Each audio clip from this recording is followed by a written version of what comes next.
The year was 2005. In the sprawling city of Reno, Nevada, two 10-year-old boys named Ryan and River Reese were about to encounter something that would forever change the trajectory of their lives. Their parents had just moved the family into an imposing 3-story house, the kind of dwelling that seemed to whisper stories from another era. What started as a simple relocation would become the genesis of one of YouTube's most compelling paranormal channels. It began with footsteps. Night after night, the sound of someone or something running up and down the stairs on the bottom floor would echo through the house. But when the family would investigate, they would find nothing. No intruder, no explanation, just a lingering sensation that they were not alone in their new home. For most children, such experiences might have been traumatic, perhaps scarring them for life. But for Ryan and River Reese, these early encounters with the unexplained planted a seed of curiosity that would grow into an obsession with the paranormal world. On April 17th of 2018, two young men in their early 20s made a decision that would alter the landscape of paranormal content on YouTube. Ryan and River Reese, now 23 years old, launched their channel, Twin Paranormal, transforming their lifelong fascination with the supernatural into a digital platform that would eventually reach millions of viewers worldwide. The timing was fortuitous. YouTube's algorithm was increasingly favoring long-form content, and the paranormal genre was experiencing a renaissance. Ghost hunting shows had dominated television for years, but the intimate personal approach that the twins brought to their investigations offered something different. A raw, unfiltered exploration of haunted locations that felt more authentic than the heavily produced television alternatives. From the beginning, the brothers divided their responsibilities with precision. Ryan took on the technical aspects of their operation, handling most of the editing and videography. His keen eye for visual storytelling would become instrumental in creating the atmospheric tension that defines their content. River, meanwhile, became the primary investigator and narrator, his natural charisma and fearless approach to supernatural encounters driving the narrative forward. The early days of Twin Paranormal were marked by humble beginnings and unwavering dedication. Like many YouTubers starting their journey, the brothers faced the challenge of building an audience from scratch. Their first investigations were smaller in scope, focusing on local haunted locations and gradually building their reputation within the paranormal community. What set them apart from other ghost hunting channels was their approach to storytelling. Rather than relying on manufactured drama or over-the-top reactions, Ryan and River brought a genuine curiosity and respect to their investigations. They presented themselves not as skeptics looking to debunk supernatural claims, but as believers seeking to understand and document paranormal phenomena. Their content strategy proved effective. By blending their natural curiosity with innovative filming techniques and compelling narratives, they steadily grew their subscriber base. Each video became a carefully crafted experience, designed to draw viewers into the world of the paranormal while maintaining the twins' unique perspective on supernatural investigation. Mineral Wells, Texas, sits the 3,800 square foot home with an intensely haunted past. What you are about to see is the Twin Paranormal team investigating inside of the home when something horrific happens. There's a ball at the top of the stairs if you're upstairs. Can you please knock it down? What was that? That was like a thumping. Yo, this place, if you think about it, is so full of spirits, dude. Yes.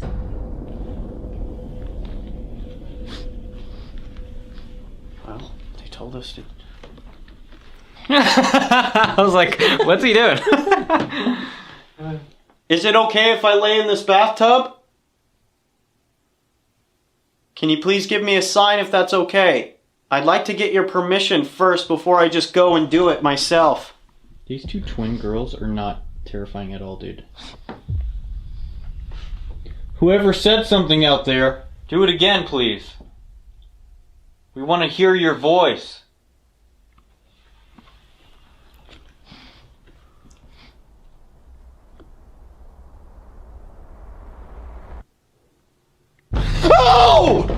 No. I heard that. Whoa! I heard apologize. Oh my god. Whoever was behind me and pulled on my shirt, damn it. I'm so sorry. What just happened? Dude. That was f***ing insane. I really, dude, this can, I think might be able to see it. I don't know, but watch. This is what I felt. Stand still. No. No way. I swear on everything. I swear on everything. Okay. I wasn't. I heard something right before that. Look at my arm. Oh my god, this Listen. is crazy. You just got done saying, do you want me to lay in that bathtub? Yes. Someone was I pulling said, you give to me lay. a sign. I feel like somebody pulled me in. Dude, there's no way. There's no way. Let me just tell you. I was wearing a jacket, okay? I could feel the inside of my shirt. This is what I felt. Very softly, and they pulled just like this. Oh. I'm sorry, guys. It scared the out of me. It scared me out of my jacket, dude. Something tugs on the back of his shirt, sending the investigator into hysterics. Oh! He begins to try and explain what had happened to his brother and friend, to their absolute shock. Did something truly happen here?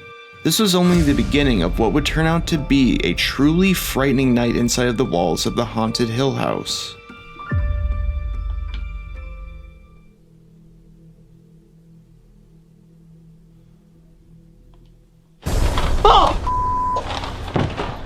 Oh! What? Oh! Where? Oh, that Oh my god, there's a hurts scratch! bad. Sit still. There's a I big can't, ass- dude. It's burning really bad right now. Stay there. Oh my god, dude. Stay there. It hurts. Move your hair. It hurts, dude. It hurts really bad. Oh my god, it's all the way up his neck! Holy dude. Oh, dude. I asked for it. Oh my, holy Oh my god. Holy That's huge, dude.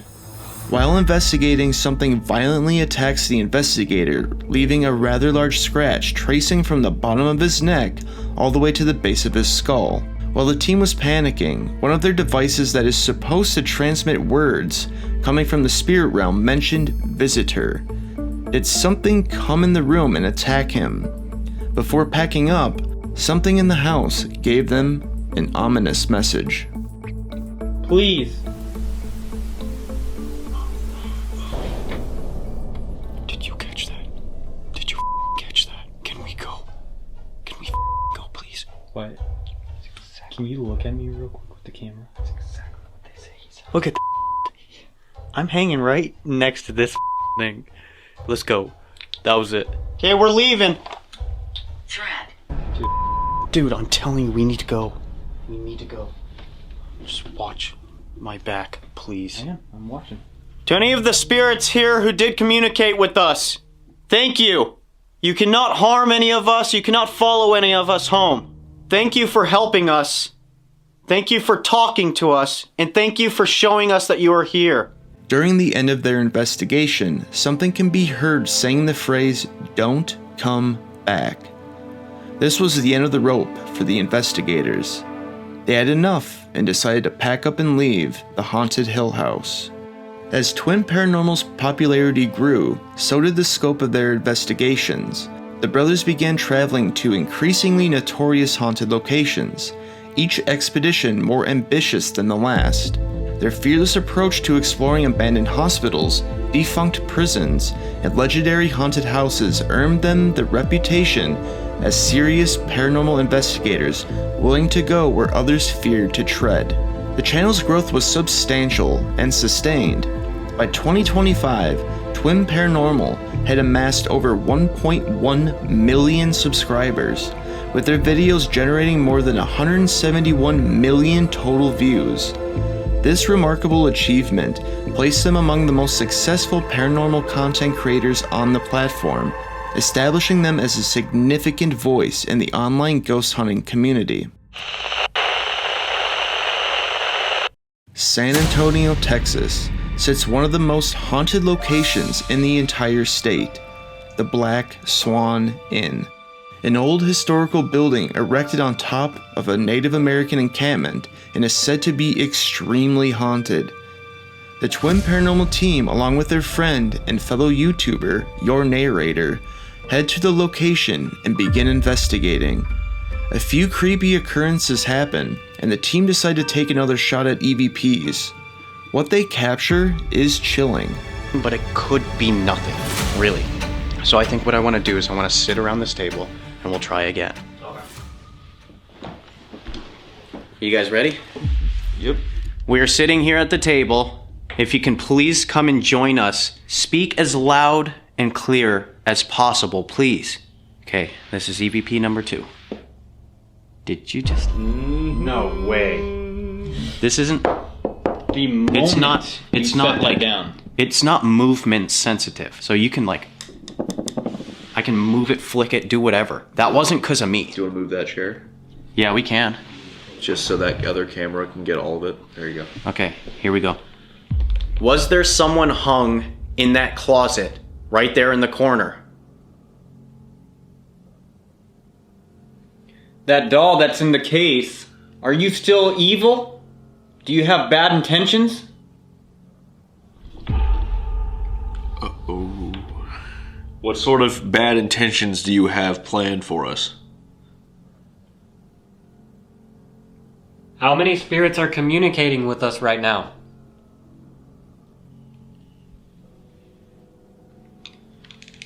What the Listen, you asked that question, they answered by turning it on. I know. Right away. Like, the moment I finished my question. I say we listen to that EVP, see what we capture. Okay, here we go. Was there someone hung in that closet right there in the corner?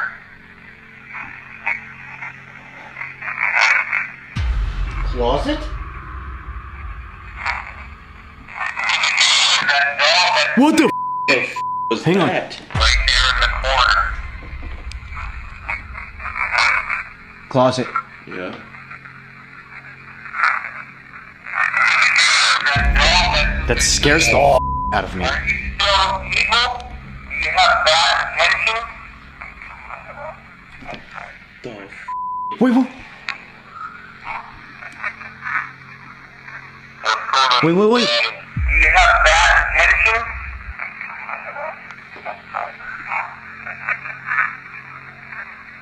She took it back. She took it back. My whole body is in chills right now. She buried the doll in the case and took And brought it back. it back into Oh, the house. you should have said Listen, that. one more time. It's a groan, right? Yeah. And then it says, she took it back. Do you have bad intentions? Oh my! Bad intentions do you have planned for us? Guys, did you just hear that? From the From the I thought actual that was a display. recording. No. Oh, dude, you can't say that, dude. There's no way. Did you just hear that knock I on the heard it. case? It was a knock on the case. Wait, is she's? Okay, no, she's in the same. I'm sorry, I apologize. A voice comes through, and it's none of their own, making strange, screaming noises and what appear to be phrases. Was this some sort of warning of the activity to come? I personally think so, because things are about to get horrifying. What do you mean by hex? Will we be hexed if we leave this place? Or when we leave this place? No. No. Okay. Thank you. Oh Thank my. God. We just lost him. Oh, you just got out of the Don't say that, dude. Don't say that. How did you know personal information about Grant?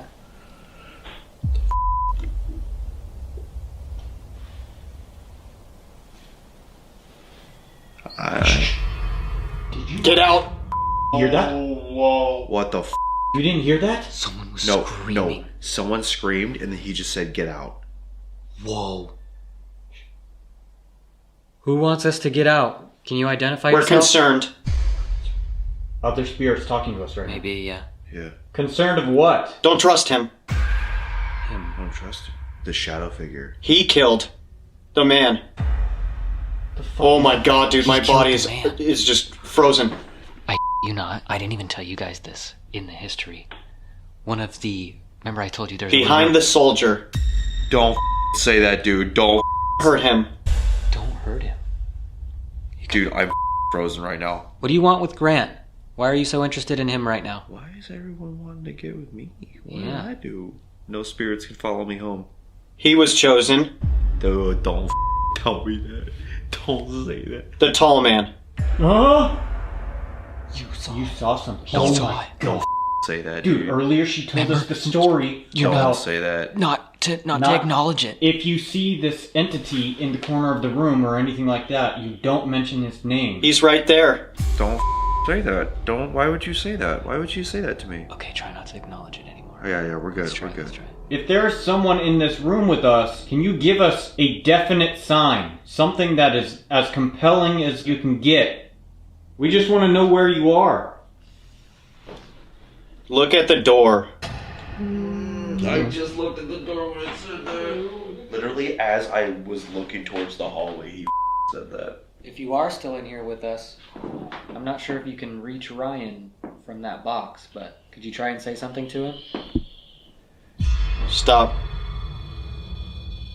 Oh. See the lights. No shot at saying see the lights. Let go, please. You need to leave. You have no power. Dude, what the? Did you just see that? You grabbed it harder. What the? Go on.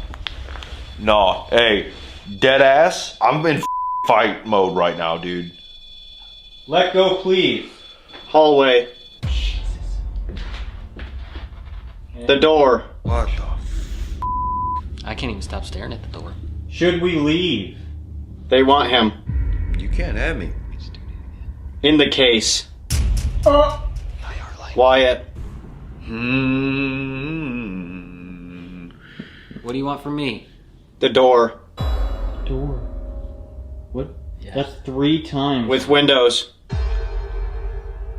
Now it's just giving us signs in order Direct to area. acknowledge it. I don't like that at all. My leg is burning really bad. Should we pull him out? I think we pull him out. Let me do this. Is there anybody else in this building, in this house, that can hear us, that wants to say anything else? This is your last chance.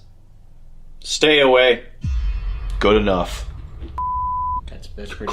Crystal clear. Yeah, that's pretty simple right Got there. it. Yeah. Should we yank him? Yup. Don't let them come. Excuse me? You can't have our friend. We're pulling him out. Yeah, pull him out. Hell no. Sorry. Oh, you. Sorry. No, you're good. Dude, it got Dude, my leg is burning. You need to get out of there. Like, and we legitimately, need to my go. leg is burning. We need to leave. I don't know what's going on, but my leg is burning right here. Tall thing that you're not supposed to talk about is definitely here, and he's definitely like very pissed off. Dude, it's bad in here. Did you guys just hear that? I did. We need, like, you were saying that was like, I'm behind you, I'm watching you. Yeah. Is like, you have no power. I still And have as you Behind goosebumps, who? like Me. everywhere. Behind you? Yeah. Whatever that thing is, the more we acknowledge it, the worse it gets. So, And everybody else went quiet. Nothing is happening. nothing else has been talking. Not even the doll? No, the doll's silent, the We witch have- is silent, it's just that thing. Now it's the dark spirit? The thing we're not supposed to. Remember, she told us if you talk about it, it'll show up and make everybody go quiet. Okay, let's do this. Yep, Yeah? yep. Okay, it's definitely time to leave. This probably is one of the creepier ones.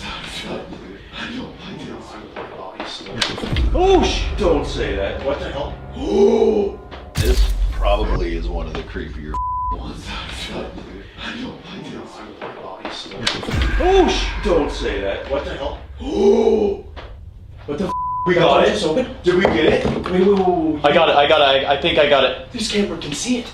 This camera can see it. Wait. Even mine can. I just set it down. What? Can somebody explain something here? Were you moving? Was anybody I was walking. Wait. We need to leave. What just happened, guys? This door just opened. Yeah. I was walking this way. I'm using this to get around the table. Guys, I said door.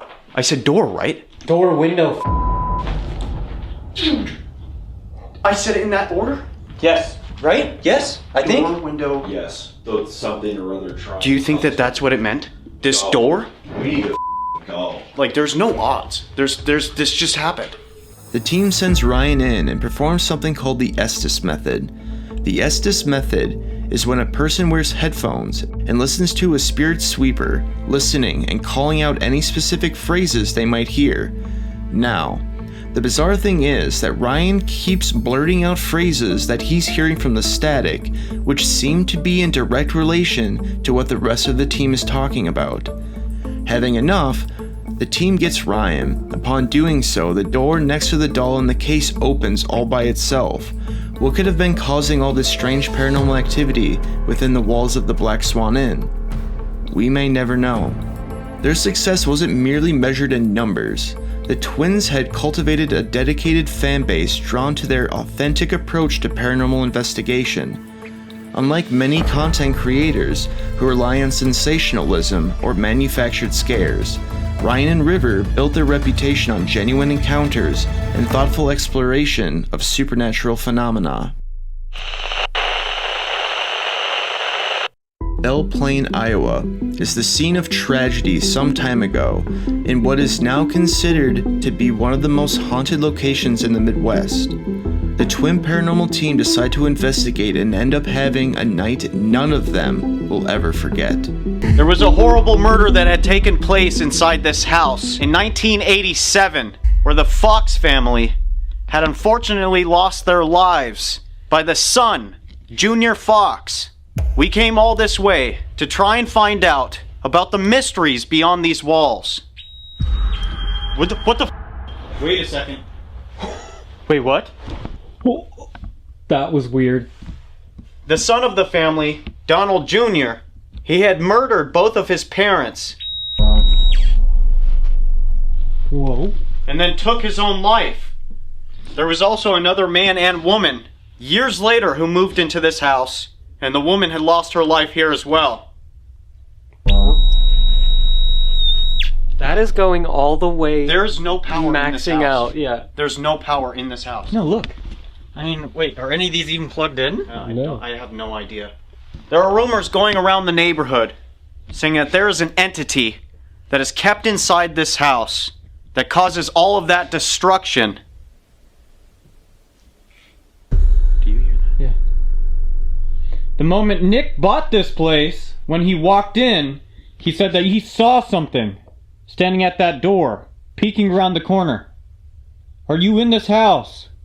Oh my god, guys. Tell me why, when I just started saying why we are here, and then the devices went off. Tell me why I felt a weird, like, rush of just, anger. Not, like, towards you guys, but, like, I think, like, coming at me. Does that make sense? Yeah. You know how, like, you can sense somebody upset? If the entity is still in this house... Stop, guys. I just filmed that. What What was it? What happened? That device just Got pushed over? got pushed over. That's where Junior had taken his own life. During the investigation, their tools that attract large electrical current began going off. The only thing is, there is no power running to the house, so what would cause them to go off? Later, as the team is talking amongst themselves, one of their devices gets pushed over. Now, what could cause an object to get so violently knocked over when there isn't so much as a breeze going through the house? As time marches on, the investigation continues and ushers in a horrifying turn of events. You say that this is your space or your area. You have dominion here. Again, we're not here to challenge you, we just want to know. We want to see it for ourselves. What really happened to these people? How you do these things. Let me in. That. You see how I've been making my way all the way to behind you?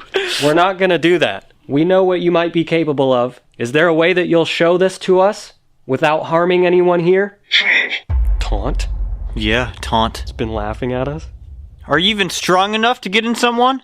Don't taunt him, River. Well, if he's gonna come at me, I'm gonna come at him. Shut the f*** up! Murder woman. What the? What? Whoa, dude. That was literally gibberish murder woman. Again, this is freaking me out. The tongues is just going crazy. Embodiment. Shut up. Shut the up, dude. What was that? Dude, what was that? What the are you? What the hell is happening? Are you around? No. Okay, what's going on? Did you just jump over the couch? Yeah, I pushed you out of the way. What happened? Dude. Hold on. I'm trying to catch my breath. I cannot breathe. We just had gibberish come out of the device. It said murder mid gibberish woman. And then a loud ass noise came from the corner somewhere in that room. There is something that I want to do. This place needs more research. And that was growling. We definitely need to do a project here. This is something beyond, I think, what we've dealt with. I feel like there's just different types of evil, and whatever's here, it's that different type. What did it say earlier? Unique? What we need to do is make our way back here right now. This was a test run. We wanted to see what's going on. The owner, Nick, talked to us about all of that, right? He wanted us to experience because he wants to know if he's crazy or not. As soon as he bought this place, he saw this entity. It said Nick's name. It said Nick's name. So now, what we need to do is get the out of here for now. But there's more research that needs to be done, and I have a big plan. But if you guys would like us to make a return here, do a full-blown night. What happened? What? What? Wyatt? I'm dead ass serious? We need to get the out of here? Oh, dude, it feels like there's literally a knife in my spine. Shut the up. Get up. Give me your hand. Let's get the out of here right now. Hold on, it's hard to breathe. That hurts a lot. Wyatt? Oh my. We need to get the out of here. You're not allowed to harm any of us. Get him out. I don't give a I'll grab the gear. I don't care. I don't want to go out. You leave him alone! Ow, dude. Just get out. Get out, please. Wyatt? Dude, did your device just say that? Yeah. What's going on, dude? Ow. Should we cut the cameras? We might have to cut him.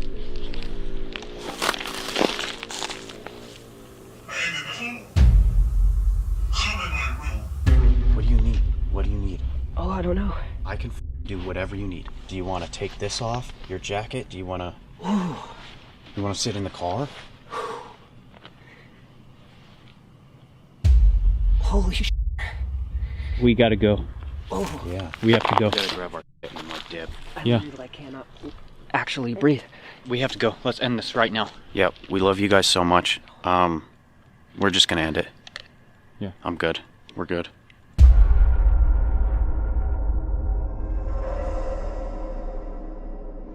Look what it said. I'm in the room. Come in my room? Mm-hmm. Dude, shut the up. I'm still filming. I don't have aim. Dude, it said, I'm in the room. Come in my room. That just started playing. That just started playing by itself. That you saw. You saw. Yes. It started playing in my pocket on its own. What do you want? What is your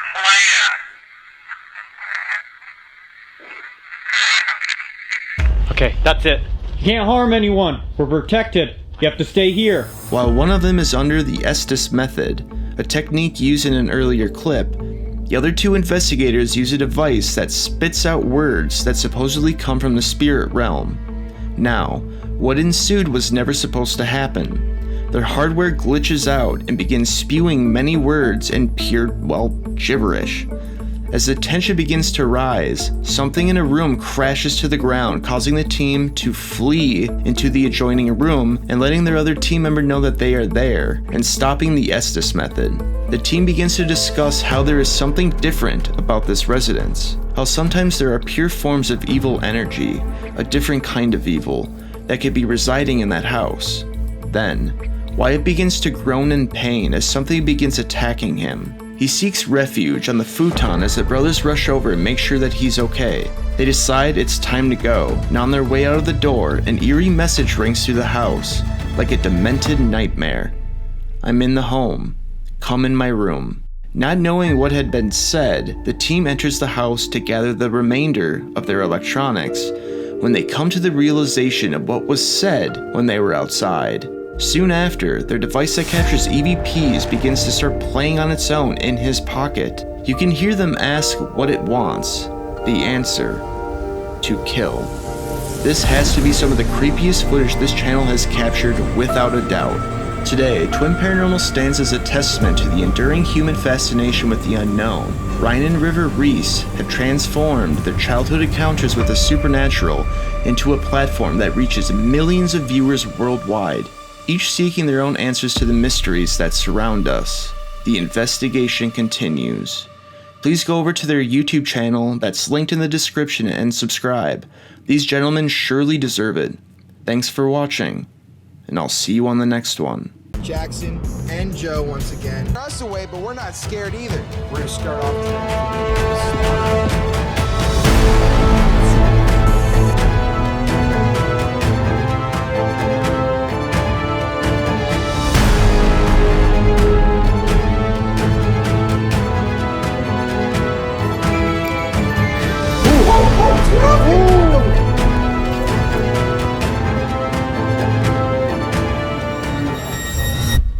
Today, we're diving deep into the history of one of YouTube's most dedicated paranormal investigators, Colin Browen, creator of the Paranormal Files.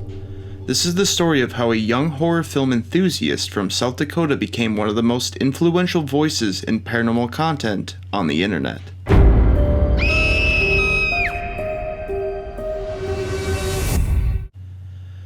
Colin Gabriel Browen was born on December 22, 1996, in the city of Sioux Falls, South Dakota. Colin was raised by parents Jeffrey and Mary Browen, and has one sister, Tessa. Throughout his childhood, Colin always wanted to make horror films, and made many scary short films in his teen years. But Colin's fascination with the paranormal wasn't just creative, it was deeply personal. Raised on grunge rock and ghost stories, Colin was thrust into the world of paranormal at an early age when his family unknowingly moved into a haunted house. Through investigating the home for years and learning to live with the spirits themselves, Colin became closer with the paranormal. He launched his YouTube channel with a trailer for his web series in May of 2015. At just 18 years old, Colin was ready to share his passion for the paranormal with the world. But like many creators, his journey to success wasn't immediate. The early years were a grind. Colin poured his heart and soul into content that often went unnoticed in YouTube's vast ocean of creators, but he persisted, driven by his genuine passion for paranormal investigation and his desire to explore the unexplained. Now we'll dive right into the meat and potatoes of this video, some of the scariest footage, in my opinion, that has been featured on the Paranormal Files, starting with the Hell House LLC video. Located in Layton, Pennsylvania, this house was put on the map by what is now considered a cult classic found footage horror film, Hell House LLC. But as the story goes, this location is actually haunted. Previously known as a Waldorf Hotel, this location has become synonymous with paranormal activity. Colin and part of his team head to the location and get way more than they ever could have imagined. So right now, we are 2 minutes from the Hell House here in Pennsylvania. This is the real-life filming location of the movie Hell House LLC, a horror cult classic, and it's also an old abandoned hotel and a haunted house attraction, so it's got a lot of history. But you scared yet, buddy? I'm pretty spooked, man. That movie is so scary. Right? And I know that once we get into the location tonight, because it's still set up how it was in the movie, it's gonna be fucking creepy. Yeah, man. Just from, what we know from locations like haunted houses that we've filmed at before, is that a building that's made to scare you and entice fear into you, it attracts spirits a lot of times that aren't necessarily nice and happy. Oh yeah. You might run into a couple that are, but you run into some kind of trickster spirits. Can you touch that light again? God damn it, are you kidding me?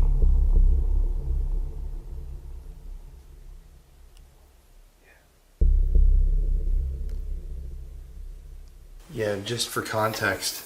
Look at this, we got all of our equipment right here. We weren't rolling, obviously. And that REM pod just hit, what, like 7 times? What the fuck? And then it stopped right when we started recording. If that was you over there by that table right there, can you touch that red light one more time?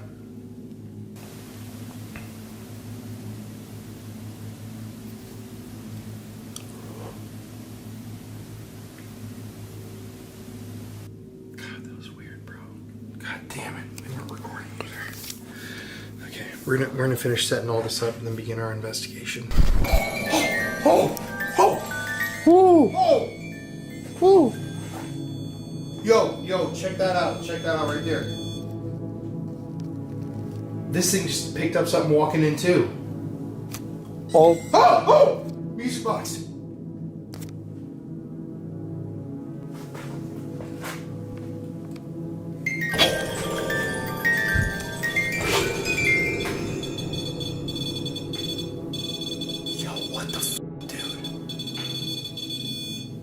I have full fucking body chills right now. How? The music box. It's like it set that off and walked over to the REM pod. Thank you so much. And this one went off too. I know. And it's pointed at this door.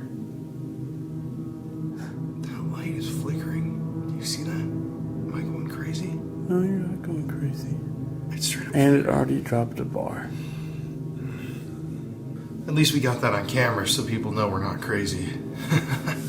Let's finish setting up. That's fucking creepy though, because look at, you have to be right here.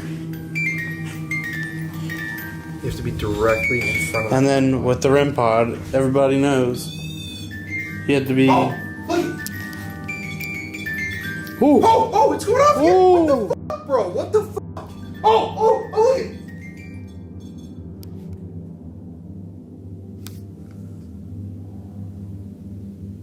What the fuck?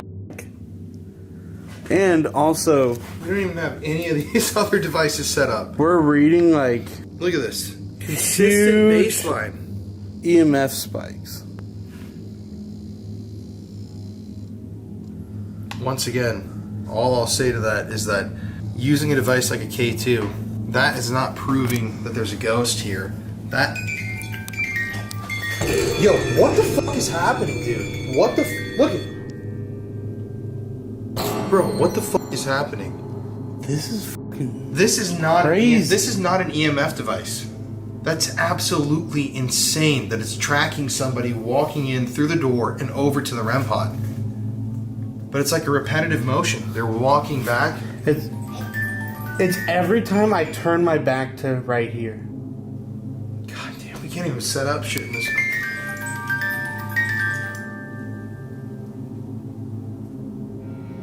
I told you, bro, it's like someone's just fucking following you in here. Like, look at this is not our main camera.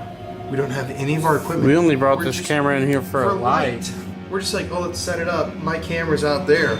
But Let's go grab one. yeah, to finish what I was saying, the K2 shows that throughout this entire building, there's a battery, a paranormal battery. And reading this high in this room, look at that. Reading that high means that whatever spirit is here has the ability to draw from this value. You gotta imagine, it's like having a huge battery. Like, you can't power a machine without a battery, or gas, or whatever you want to talk about. So for these entities to have this in the building means that they can just draw from it. And that's why they're so fucking powerful. They're able to manifest as cloak figures and all this crazy shit. But we're gonna set this up. Let's cut. Let's hope to God we don't have to start filming again. Okay.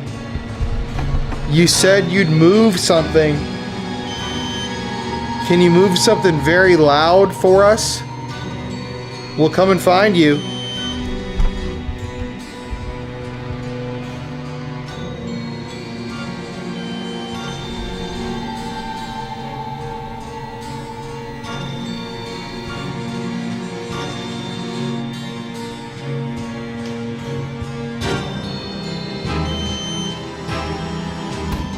Oh!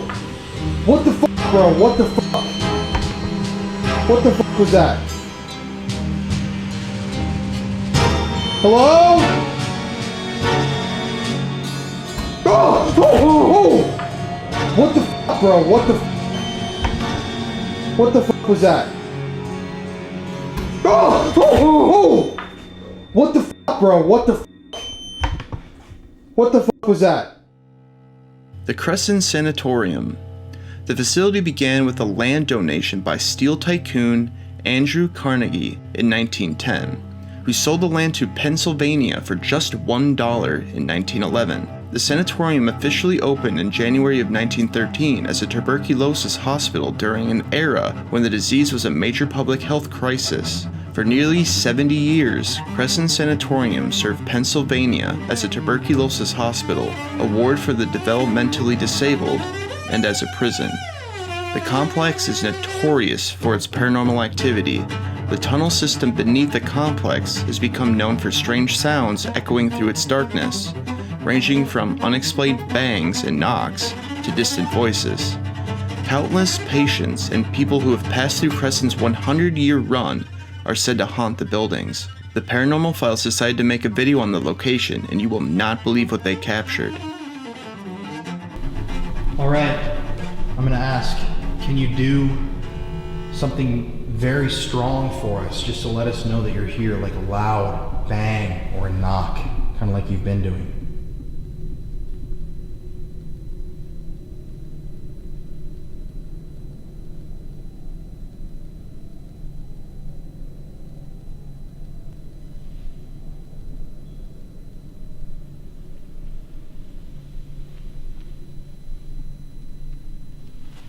Am I hearing something outside? Yeah, the squeak? Dude, for a second there, it was like the most quiet it can possibly be. Where you hear the ringing. Where's the priest of this church? What is that? It's like someone's like unscrewing a light. Yeah. Like a gurney. It does sound like a gurney. You know, like that squeaking.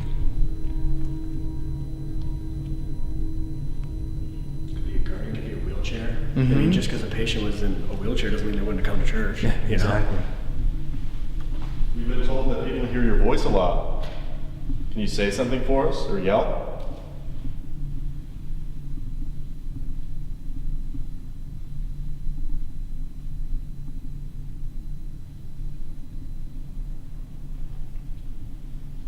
What was that? I was out here. That sounded like a voice.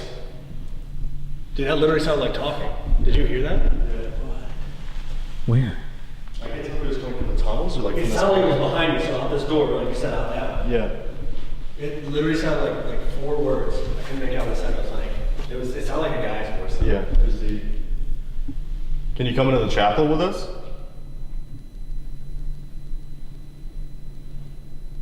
We'd love to have a conversation with you.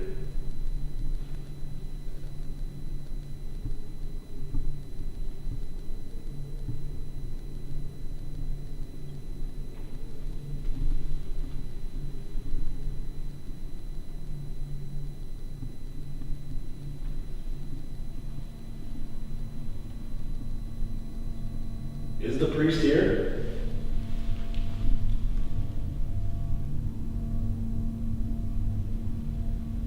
That wind outside is creepy. But that just shows you too, like the wind is not making those noises. No. Because that's the strongest wind. That's a completely different Yeah, sound. that's the strongest wind that we've had since we've been in here, and it didn't make any of those noises.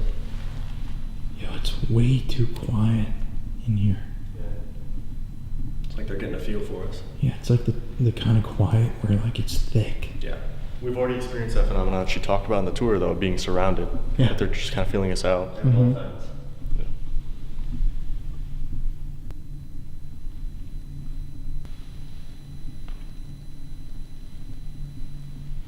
What the How did the flashlight turn on? Yo, what the bro? How does that? What the The flashlight does not turn on. No, isn't that like a click button? Yo, that's a f***ing flashlight, bro. That's like a regular. Remember when she was saying that light turned on by itself? Yo, and that's crazy. And there's zero electricity in this room. Dude, how the f*** does a flashlight just turn on by itself? No power on the property, no running water.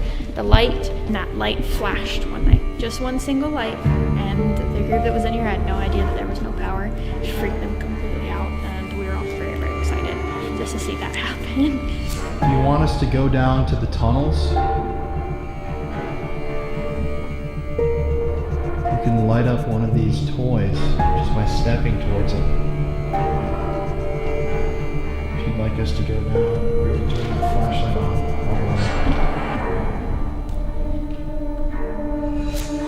I'm not even kidding.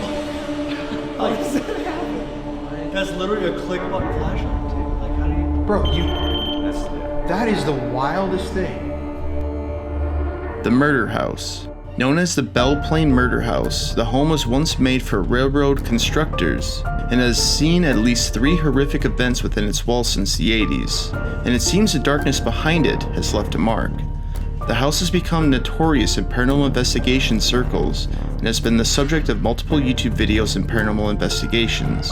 The house is located in Belle Plaine, Iowa, and has gained significant attention in the paranormal community for its disturbing history and alleged supernatural activity. Now, what Colin and his team captured that night is shocking. Let's take a look. I'm trying to get a shot to show people. That's all of this is a massive blood stain. If you pour it like higher density, like liquid on a spot, does it get more distinct? I mean, probably a little bit. That's insane that we just tried to spray this wall and this entire floor lit up on accident. All this.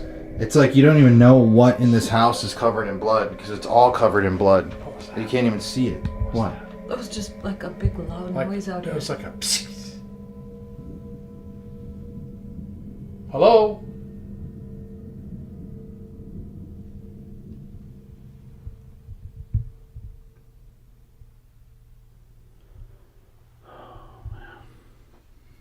Is there somebody out there? I think this is getting my throat. What the fuck? What the, oh, Jesus. What the fuck was that? It just, it must have hit my foot. What? Something. How What the hell What was hit it? what hit your foot? I don't know. What? That's not even moving. You were standing still. All of not us were moving. standing Oh, still. I'm getting like freaking dizzy or something, guys. I thought that came from out, like on the wall over there. Oh my God. I thought that. I felt that on the floor. on the I thought floor. something fell on the floor. Oh!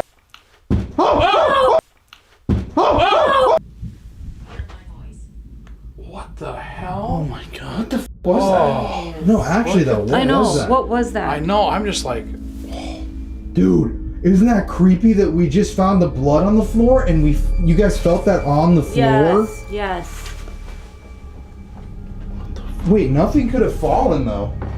No, there's nothing on the ground. let me see. Oh, there's that Jesus. behind the top. What? There was a a big noise. snap. A pop.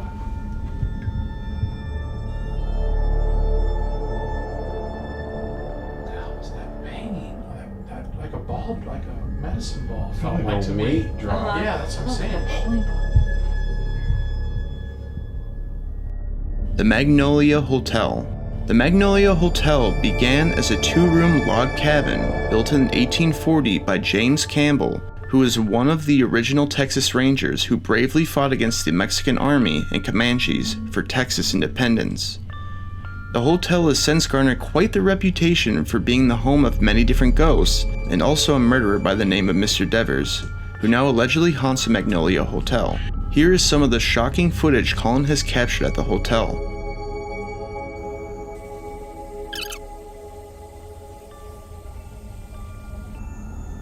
It's just so calm in here.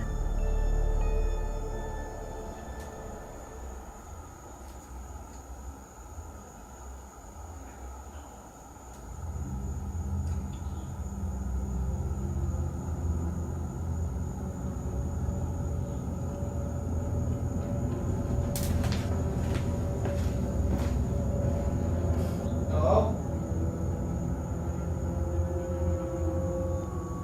Hello?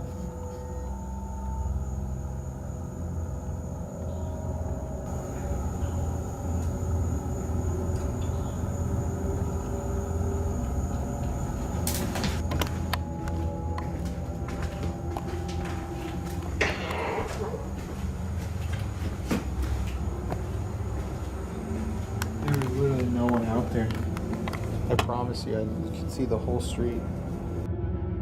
One of the very first videos that was uploaded to the Paranormal Files YouTube channel is also one of the scariest in my opinion. A young Colin is seen here with some of his friends as they dare to explore the seemingly extremely haunted location. This is by far one of the creepiest videos of his in my opinion, so let's take a look. Like blood on the floor? Is it blood? There's more weird substance on the floor. Ectoplasm, possibly? Finally, it had come time to enter the main basement room where we had experienced the majority of activity on our walkthrough tour earlier.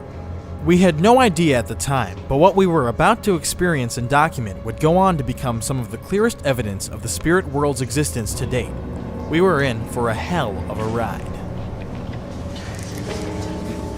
Alright. Okay, so we're gonna go lights out in 3, 2, 1.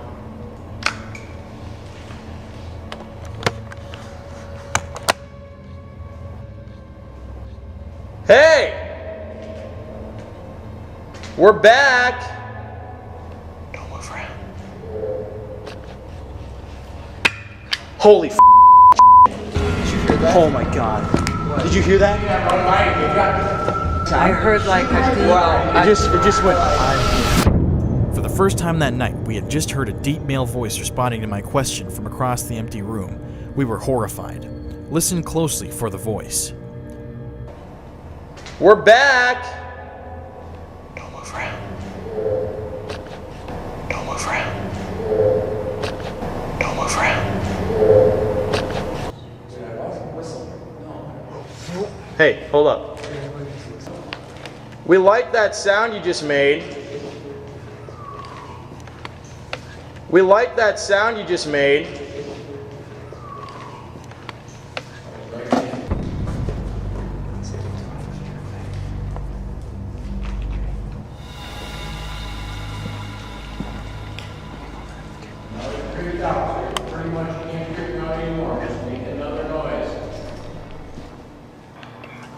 Hold up, temperature has dropped. Hold up, temperature has dropped. Hold up, temperature has dropped. I'm feeling negative energy. Was that you talking?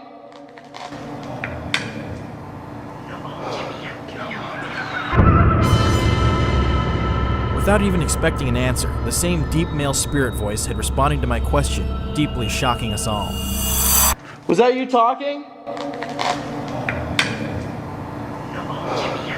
Was that you talking?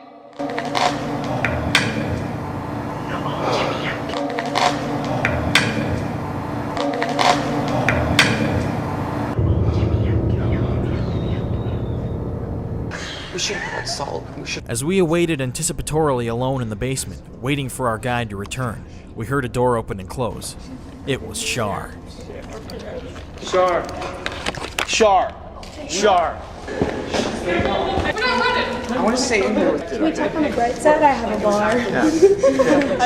bar. Prepare to be shocked by what happens next. Oh, that's not right. So basically what was going on, everyone should... Okay. We weren't even trying to investigate. Suddenly, as we sat talking to Shar, the same male voice resounded loudly from across the room, only this time it sounded and felt like it was coming fast right towards us, and the group quickly took off, running. We weren't even trying to investigate. We weren't even trying to investigate. We weren't even trying to investigate. Oh my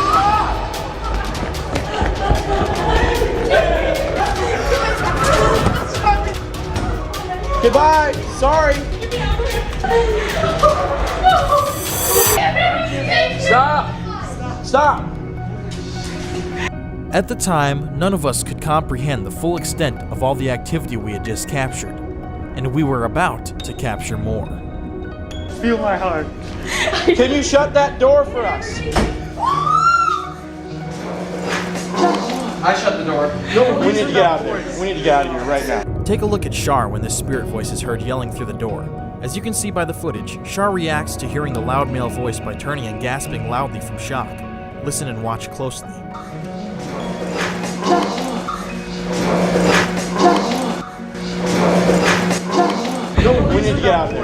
get out of here right now. That's what John said. John said it earlier.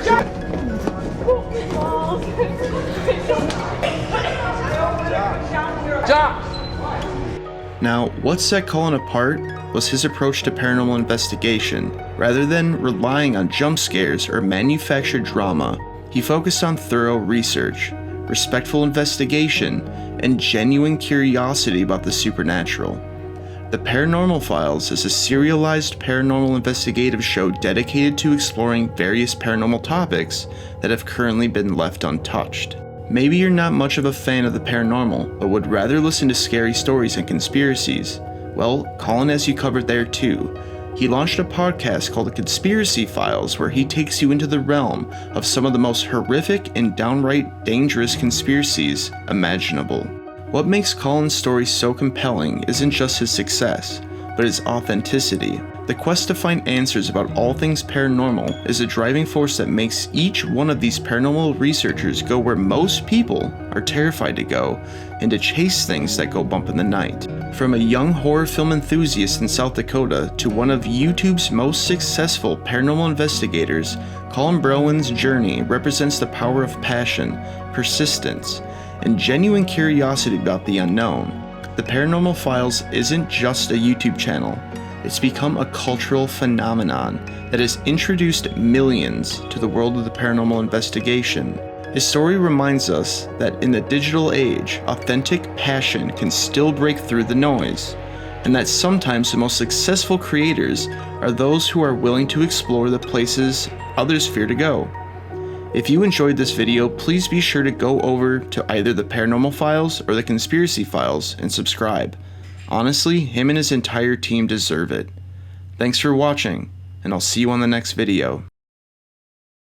What would drive 3 men to dedicate their lives to investigating and documenting the supernatural? The answer lies in a childhood that most would try to forget and bury in the back of their minds. There are a lot of people around the world who have had face-to-face run-ins with the paranormal who downplay their experiences or completely disregard that it happened. The Fourman brothers not only didn't forget about their experiences, they used that as a guiding light and a drive to help others dealing with similar situations. This is the continued story of Josh, Rocky, and Sean Fourman and their incredible journey. If you haven't seen part 1, it will be linked in the description, along with the Fourman brothers YouTube channel and their videos that I will discuss in case you want to watch their entire investigations. I suggest you do because they are quite frightening. Previously, we explored the origins of 3 brothers haunted by childhood trauma. But who are Josh, Rocky, and Sean Fourman beyond their shared supernatural experiences? What individual traits and characteristics drive each member of this paranormal trifecta? As we push forward, this video is only focusing on the channel for what they're presenting us on YouTube, which is content. I will not be discussing the validity of their work. We'll be taking a look at their scariest videos and looking deeper into the brothers' backgrounds themselves. Understanding each brother's unique contribution reveals how their collective strength has built one of the most successful paranormal investigation enterprises in modern history. A lot of commenters had mentioned they wanted to hear what happened in their childhood that led them down this path. Well, I have found a video of them explaining exactly what had happened. Hopefully this will shed more light on why they do what they do today. It would have held a tight grip on them if they hadn't dealt with this in their own way. By helping other people, they're also in turn helping themselves. Let's begin with talking about the brothers. Joshua Fourman emerges as the center figure in Living Dead Paranormal's investigative work. His residence is listed in Greenville, Ohio, the same town where the brothers' childhood paranormal experiences began. What's particularly notable about Josh is his documented role in solo investigations. Television database records show that Josh Fourman investigates the story in as a standalone episode, demonstrating his willingness to face supernatural phenomena independently when circumstances require it. What are you curious about? I don't like you.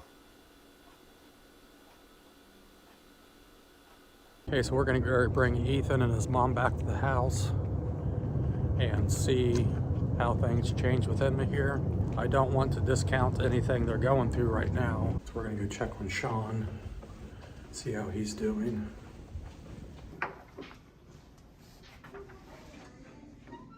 How have you been feeling since? Good. Just got done eating Chinese food. Did anything happen when you were gone? No. No. We were just sitting over there. Yeah, we were just waiting on you guys to figure out if you guys found anything out. Do you want to sit in there with him? Yeah, I can. Yeah. And we'll set cameras up and monitor you guys. Okay. It's creepy. Hey. Hello. Hi, how are you? Alrighty. What's your name? I'm Sean. Oh, nice to meet you, Nice to Sean. meet you. Okay. You're Ethan? Yep. Nice to meet you. Hi, I'm Rocky. Hi, nice to meet you. Nice to meet you, Rocky. Nice to meet you. Thanks for coming. Yep. Okay, let's go in and we'll get the stuff set up, okay? I can't see nothing and it's freaking me out. It's okay, Bubby. It's okay. Oh, something moved, something The moved, chair something just moved. moved. The chair just moved. What do you want from us? What do you want from us? Can you Oh, tell I don't us? like this. I don't like this. Can you tell us what you want from us? Oh, Why are you quick. moving the chair? Oh, I don't like Why are you moving something the just scratched chair? my arm. Something just scratched my arm. Something just scratched your arm. Yeah, I don't like this no more. It's okay, Bubby. It's okay. We're okay. I don't What do you like want from us? Tell us. We need to know. Why are you here? What do you want? Something just touched my arm. I don't like this. It's okay, Bubby. I can't see nothing and it's freaking me out. It's okay, Bubby. It's okay. Oh, I'm not afraid of the dark. I'm just afraid of this in the dark. Okay. What do you want from us? So I'm covering up my face. Can you tell us? Can you please come speak to us? Can you please move the table if you're here? Here, get off the table. Can you stop? Can you please move the table if you're here with us? It's moving the table. Oh, stop. I don't like this. It's okay, Bubby. We got to get through this. Oh, that's creeping me out. I know it's creeping me out too, but I'm okay. I'm working just through it. scratched me on the arm Something again. just touched you. Can you move the table if you're here? I'm scared, Mom. It's okay. Move the chairs if you're here, please. Oh, quit. Move the chair again. Oh, it's moving. Can you move it again? It just went off. It's here with us. What is? Whatever it is, it's here with us. How do you know? Because that light just flashed on, Oh, that, come on on. that thing. It's okay. It's okay. Can you tell us what you want? Hello? We're trying to talk to you. What are you? I got Okay. you. Oh, thank God. I almost had a panic attack. Yeah. You did good. Oh, thank God. It's over. I don't know if you guys can see that in the dark, but it moved the chair. Whatever's here is here. Yeah, we got our cameras. Which arm did it? Looked like it scratched you on. Try to see if there's any scratches on you. Yeah, Ethan. there is. Look. Hold on a minute. Okay, hold on a minute. Right Yep, there. right there. I knew it. Oh my gosh, Bubby. Oh, I don't like this no more. It's okay. It's okay. Just calm down. Calm down. Take a deep breath. Calm I'm down. not afraid of the dark, but I'm afraid with this thing in the dark. He like sees it, like the demon. So what are you feeling while you're in here? Just scared? I am really. I have chills right now just sitting here. Could you tell what chair it moved or? This one right here. This one. That one. Are you finally here? The chair. I just seen that. I seen I that. seen it too. That bag? I No, knew the it cha- was the like chair the moved. chair It just, moved like, very moved very slightly. slightly. Well, I got a camera right on the corner of it. Oh, so good. Okay. If that bag or that Okay. moved at all, that chair. You gotta move it hard. Oh, it moved. I don't like this. It's okay. It's okay. I'm gonna freak out. Ethan, Okay, calm here. down. Let's try something. They fall over sometimes too, just to let you know. If you're in here, you need to do something. Tell me what your name is. I knew it. No thanks. No thanks. Oh, stop. Okay, it's okay, buddy. What the f? Why'd they do that? There ain't nothing gonna hurt you, okay? Are you sure? Yeah. Move one of these chairs here beside me. Let me know that you're here. Dangerous. Oh, stop. Who's dangerous? You?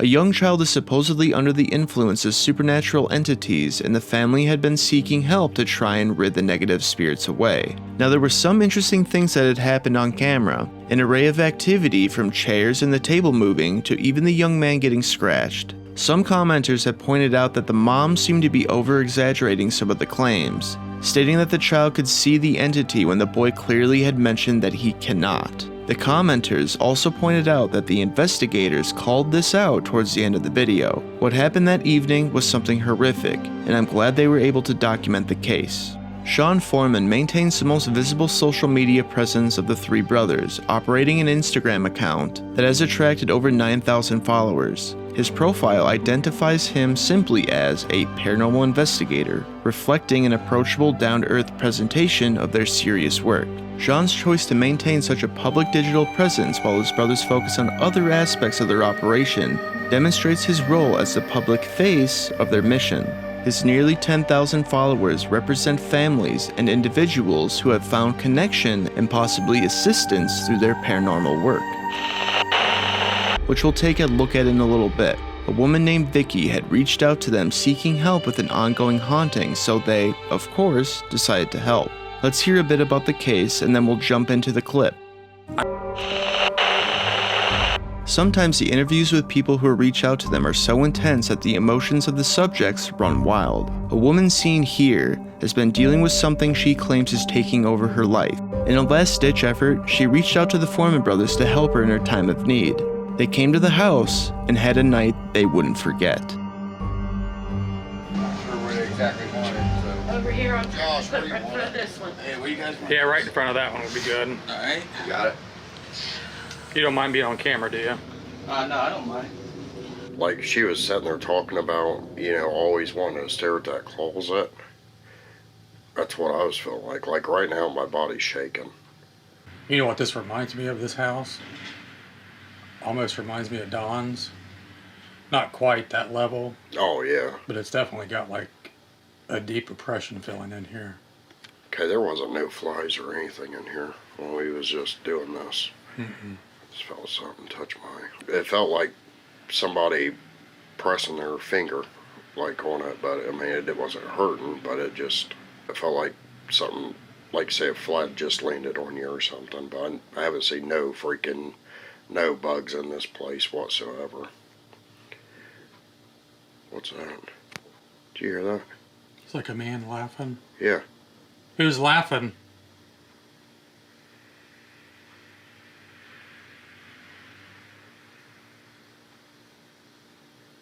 My name's Josh, this is Sean. Tapping.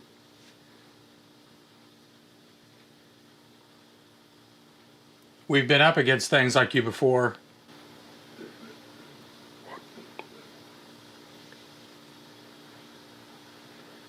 You hear that? Whatever's inside this house, I command you to come forward and show yourself.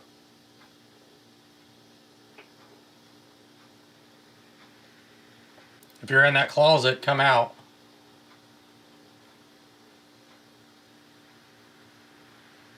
Tonight we're here to help Tammy, and we're here to help this family. Man, take this for a second.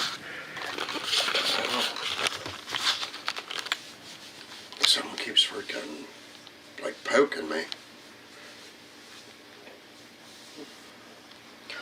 I mean, it's getting to the point where it's like I'm feeling almost like this. Mm-hmm.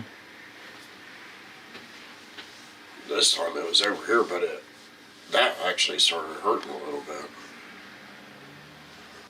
Go over to that closet. Something keeps happening in that closet.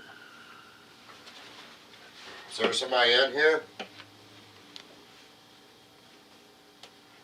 Shit. What the hell is that? You keep touching me?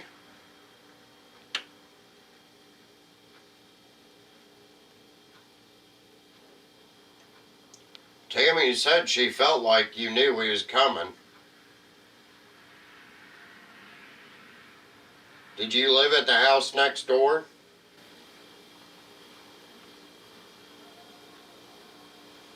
What the hell was that? I don't know, but that was freaking creepy. Your name wouldn't be Scary Joe, would it?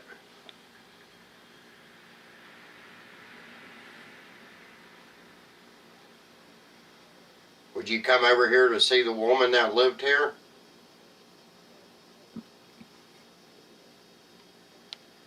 You hear that? Mm-hmm. They said she was a really bad girl.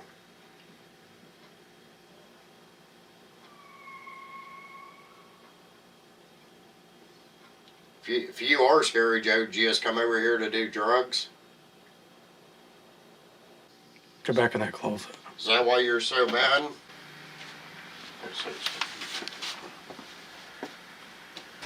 Oh, crap. This one of them closets again that have clothes right here. I've watched enough movies to know if I move. Oh, shit! Something's in there. Go. Oh, my. Something just freaking. He's in this closet. Bathroom. Okay, we'll go over there.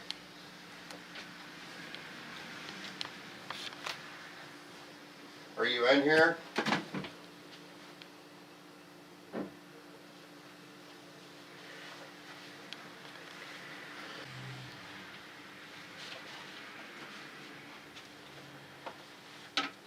Okay, I'm back in here. Oh, shit! Something's in there. Go. Oh, shit! Something's in there. Go. If you're in here, do something. Touch me. Grab me and let me know you're here. I'm in your space now. What are you going to do about it? If you can touch Tammy and you scare her, scare me.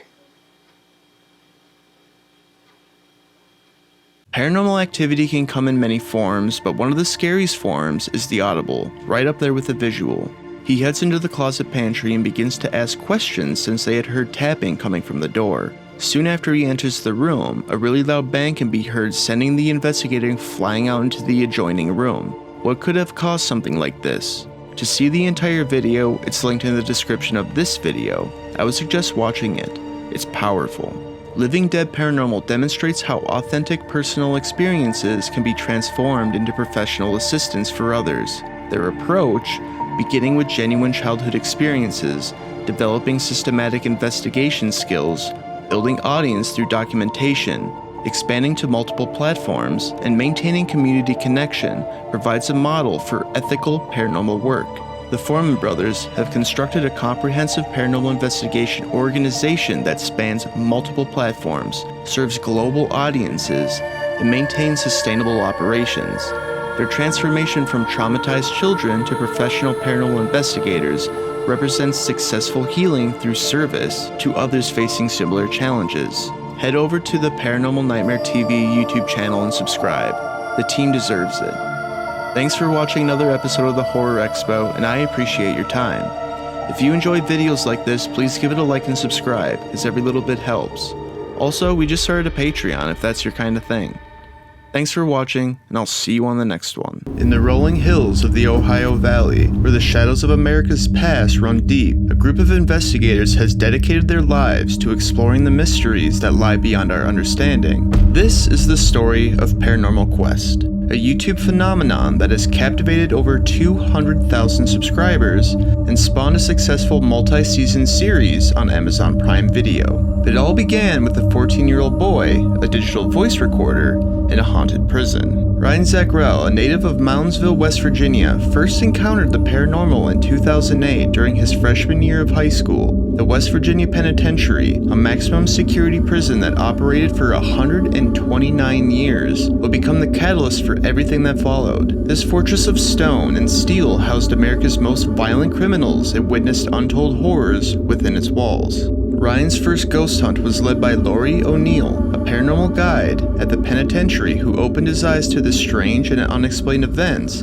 that seemed to permeate the prison. The young man immediately became enamored by phenomena that defied rational explanation, and he began volunteering at the facility, helping with historical and paranormal tours frequented by curious tourists. It was during his volunteer work that Ryan met Polly and Dave Gear, a mother-son duo from the paranormal group Mountaineer Paranormal. Recognizing his genuine interest in the otherworldly, they took him under their wing and began teaching him the methodologies of paranormal investigation. Polly Gear had achieved local fame for capturing one of the most quintessential examples of paranormal evidence the West Virginia Penitentiary had ever produced, a photograph known simply as the Shadow Man. In March of 2009, Ryan's casual interest in the paranormal would transform into an unshakable passion following a life-changing experience. He and his friend Joe Richmond were conducting an electronic voice phenomenon session alone in the prison's psychiatric ward,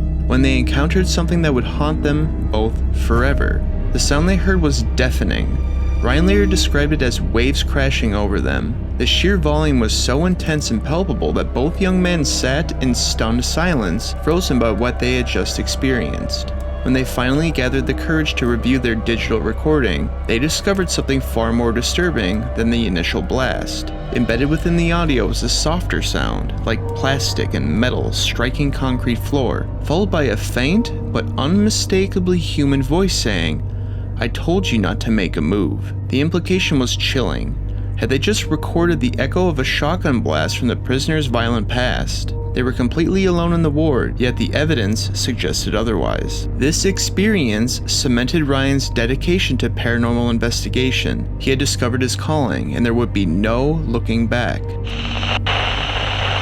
605 11th Street, Belle Plaine, Iowa, sits a home with such a tragic past. It is said that the past events that took place in the house have now stained its walls forever. The Belle Plaine Murder House. In 1987, a horrific crime terrified the residents of Belle Plaine, Iowa, when the remains of the Fox family were discovered. The case involved multiple violent deaths and remains one of Iowa's most mysterious crimes. It was days before the bodies were found when a mailman noticed the mail was piling up and called the police. Neighbors told police that the family had not been seen for several days.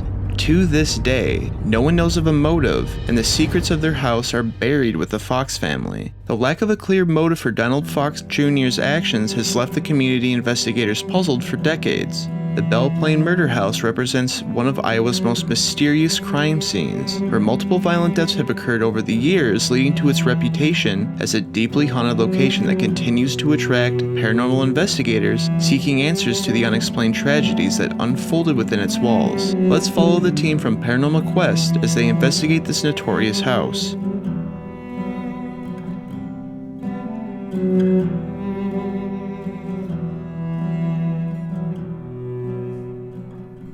Interesting. Okay, so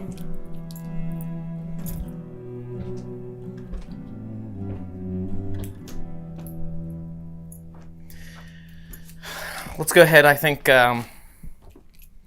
tonight the thing we need to get out of the way is we need to find out and test for ourselves if that is what Nick thinks it is. Other investigators in the past have come in and said that that's a water spot. That's not a decomp spot. And we know that Colin of the Paranormal Files came in and did luminol. In here, we brought something that is more modern than luminol. Yes. To try and test and see if it's a little bit easier to identify false positives, because luminol will light up with cleaning detergents, certain mosses. Of course, one of the most common cleaning agents is bleach. Right. And luminol will light up with bleach. Yes. So it's tough to be able to tell the difference between what is bleach and what is blood when you're using plain luminol. But with this stuff, there is a distinct difference in the way that it glows when it reacts with the iron within blood compared to your cleaning detergents and things. So. Right. Yes. Yeah, so on this one, when it's sprayed and it is blood, it'll have the bluish hue to it. If you spray it and it's not blood, it'll be more of a white hue. So it's easier to tell the difference. Right. So this is something that they've been using in the UK for a long time that we found and we ordered. It's really discovered in the early 2000s, so it's a lot more modern than what regular luminol is, so. Yes. And this is the preferred reagent used, like you said, in the United Kingdom, so. We'll see what happens. Once we do this, we're going to come back tomorrow and investigate more thoroughly. Tonight is going to be getting a feel for the house and using this, and then we're going to let this sit and dry before we come back in tomorrow and investigate. Yeah, it's not the best. We learned to spray and inhale or be around or kick up or anything like that. So like Ryan said, we'll spray it on, do our testing tonight, and let it settle and dissipate overnight. And when it's a little bit more safer for us to come back, we'll do it tomorrow. That's right. Gonna roll in this recorder here. Just in case we get some EVPs while we're doing this. Yeah. And I think something's telling me to put this in this room in here. Okay. Don Sr., I'm going to put this in your room here. So I'd love for you to talk into that or touch that red light over there on the chair. If you can. Ryan, go back to where you... Don't move. Is there somebody peering in? I literally thought I saw somebody peering in the window. I about to my brick. Look at the back window. I saw another person in that window. Is there anyone out there? I don't see anyone. I literally saw someone in that window, dude. It took me a second. I about lost my shit. Like my pants. Like I saw someone. Hold on. Come with me, Connor.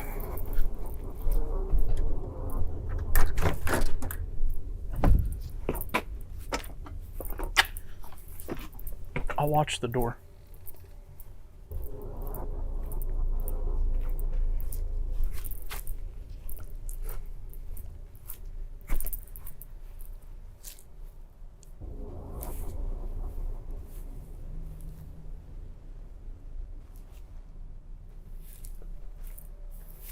Is it like this? Yeah. It was more of an arm. Like somebody was in the room with us, though. I saw your arm and I saw another person in there. Do you think you caught it on camera? No. No. Because I was facing Dave and I was filming him. Oh my gosh. Sorry. That's okay. No, I just was wondering if you saw it through the camera or with your eyes. I saw it with my eyes. I got really freaked for a second. I was like trying to double check, make sure that was you. And then I saw it happen again. And then I wasn't moving and you were the only one that moved. And that's why I told you to go back there so I could see if it was you. But could you tell it wasn't me? It was definitely not you.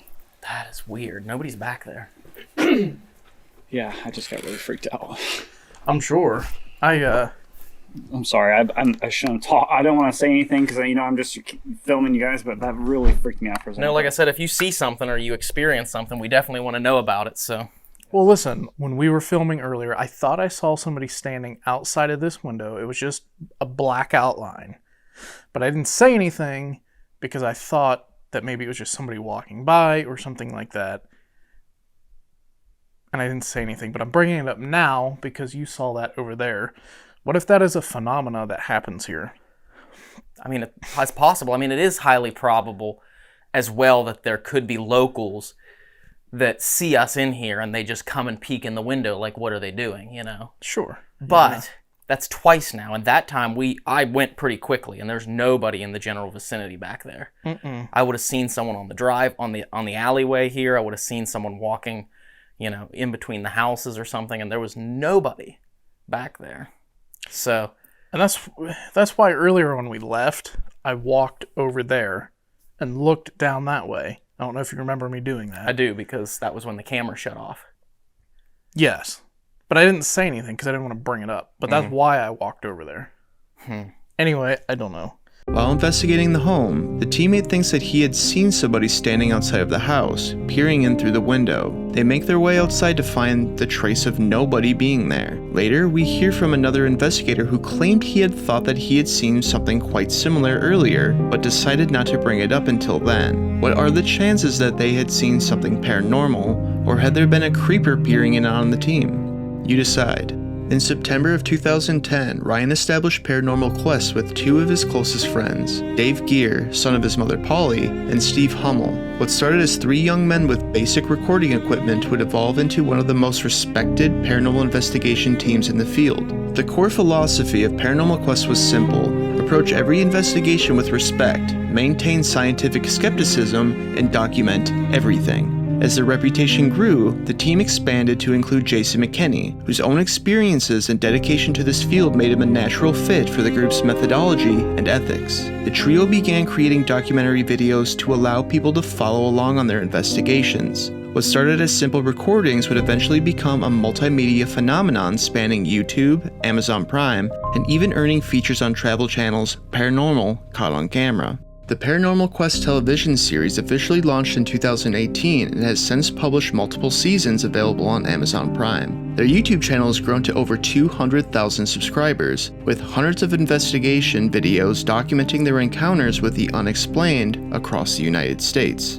Their philosophy is grounded in the understanding that paranormal simply means not normal. It doesn't necessarily mean supernatural. Paranormal investigation at its core is about finding explanations for unusual activity. Sometimes that explanation might involve traditional scientific principles, and sometimes it might pinpoint towards something beyond current understanding. The team references scientific theories like the stone tape theory and string theory to help explain phenomena that traditional science struggles to categorize. They believe that once humanity concedes that we don't have all the answers, we can begin to find new explanations that enhance our understanding of the world around us. The Paranormal Quest team actively engages with skeptics, finding common ground through the evidence they've captured and helping others see that there are indeed things in our world that we don't fully understand. They don't claim to have the definitive answers about the existence of ghosts or an afterlife. In fact, they maintain that if they did know those answers with certainty, there would be no point in continuing their investigations.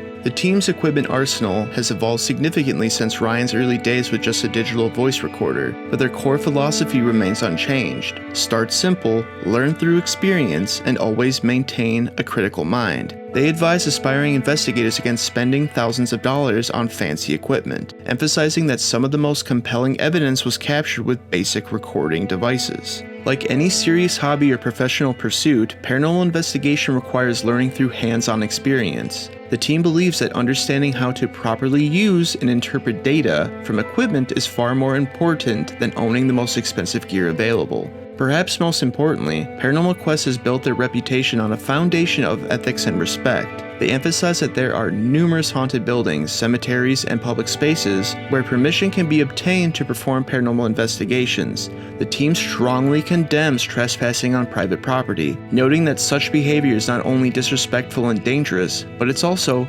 illegal.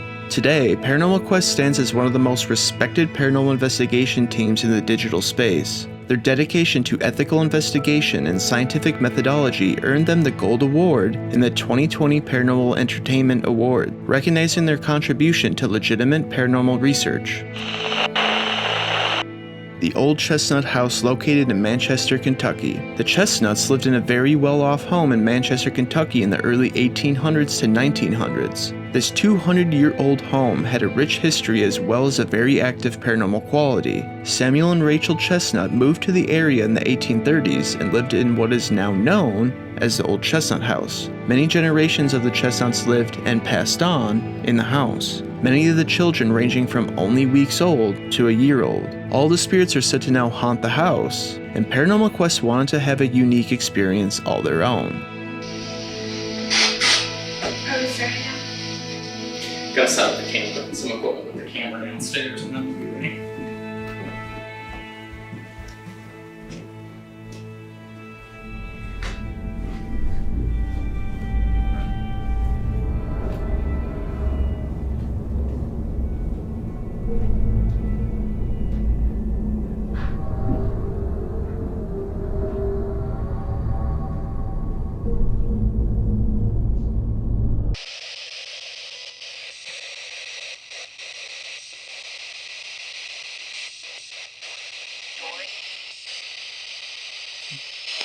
It's a door. Yeah. Are you gonna open that door? Can you do that for us just one time and then we'll leave? If you open that door we will pack up our stuff and we will leave you alone. Did you open that door?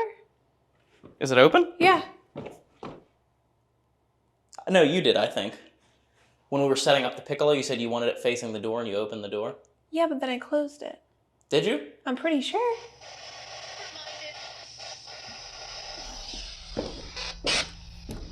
I mean, we could double check. That camera would have gone it, so we can double check, but Yeah, I'm pretty certain I did one of these. Unless I did it and then opened it again. But I did like a... I'm gonna stop rolling on this really fast. Okay. We have to check that and see if that door opened. Yeah.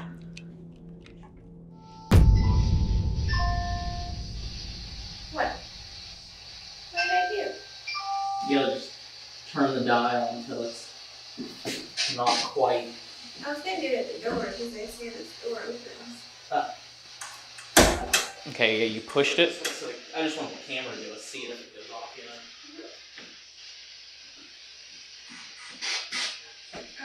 And you hear it click. Gotta set up the camera. Someone put the camera downstairs and then we'll be ready. And we walked away from it to go set up the camera downstairs.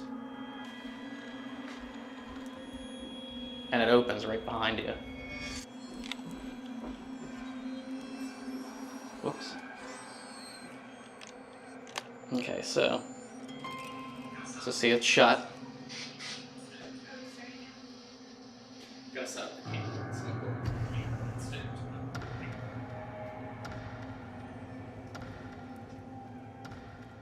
Oh, that's weird.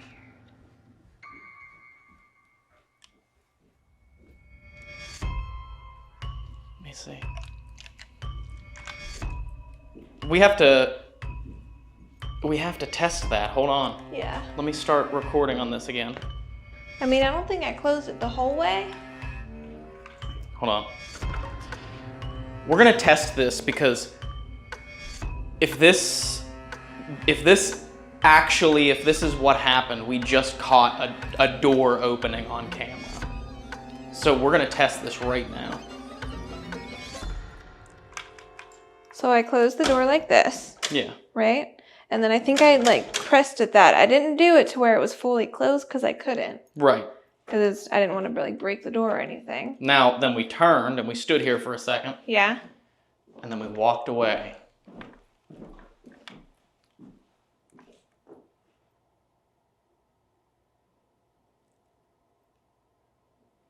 And we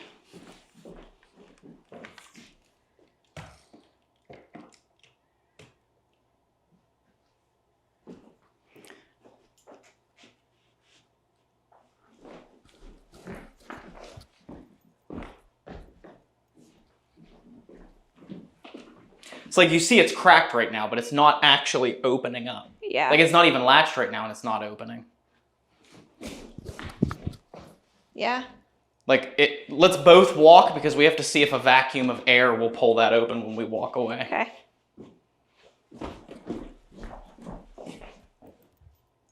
No. What about...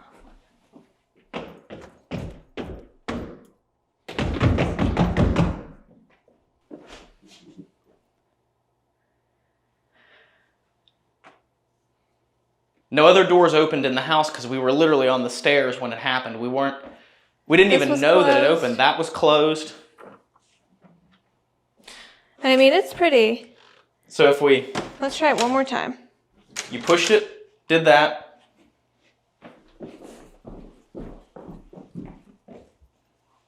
Didn't even do it that time. Didn't even do it. Let's say on the off chance it did just... Say it did.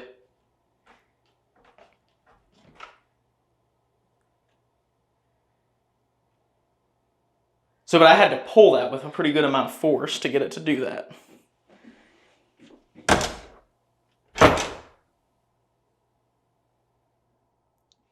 It will open on its own like that.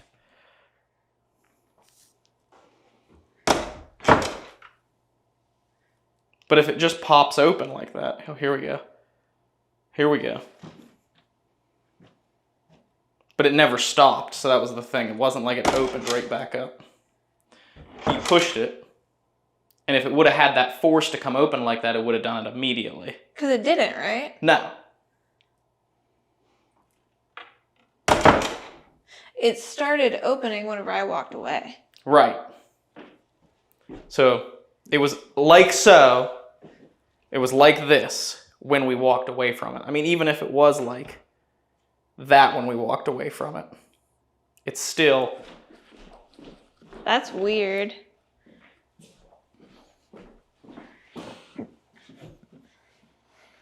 Like, and that's not latched right there. So...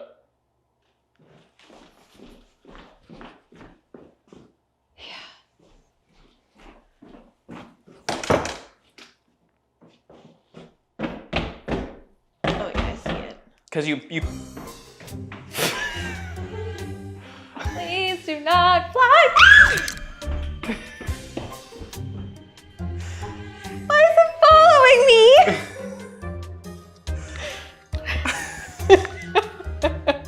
I swear. Doesn't matter whether it's you or Dave, I'm always having someone scream because of a bug. I don't like June bugs. So that's probably about where you had it. Yeah.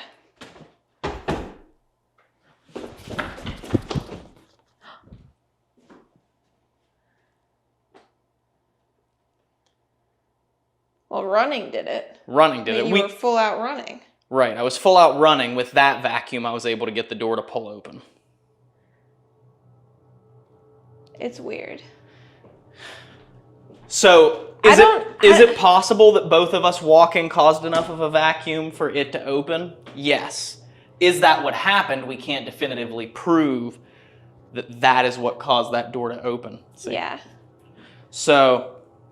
I wouldn't say that we can definitively do either. We can't definitively claim that it's paranormal or definitively say that we debunked it. Right. We can say that that door opened. How we didn't notice that it was opening when we were standing right here, I have no idea, but... I don't know. It's been closed all night until we did this here. Mhm. So it will stay closed. It's not like it opens all the time no matter how you close it. But...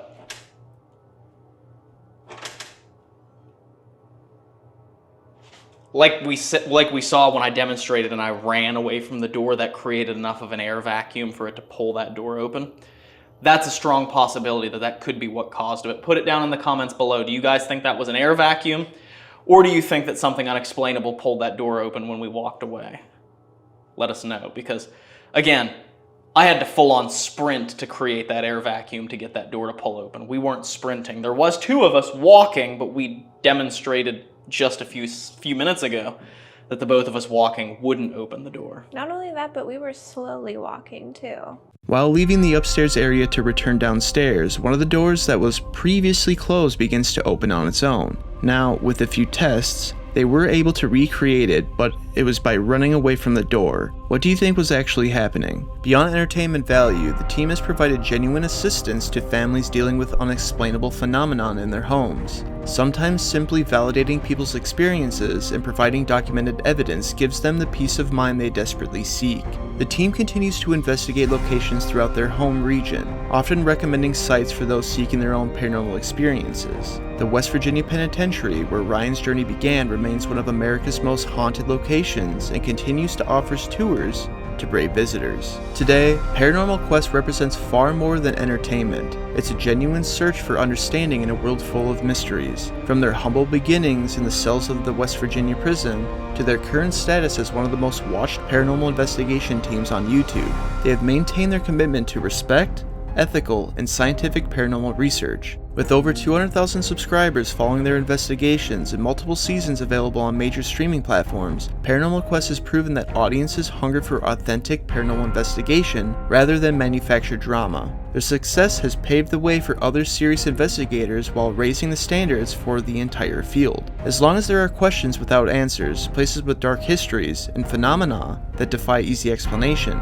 teams like Paranormal Quest will continue their work. They understand that in the darkness of abandoned places and forgotten histories, we sometimes find not just evidence of the paranormal, but deeper truths about the human experience itself. The mystery, as Ryan learned that night in the prison psychiatric ward, is indeed the most fascinating part, and for Paranormal Quest, the investigation continues. Head over to the Paranormal Quest YouTube channel and subscribe. That entire team deserves it. Thanks for watching another episode of the Horror Expo, and I appreciate your time. If you enjoy videos like this, please consider giving it a like and subscribing, as every little bit helps. Thanks again, and I will see you on the next one.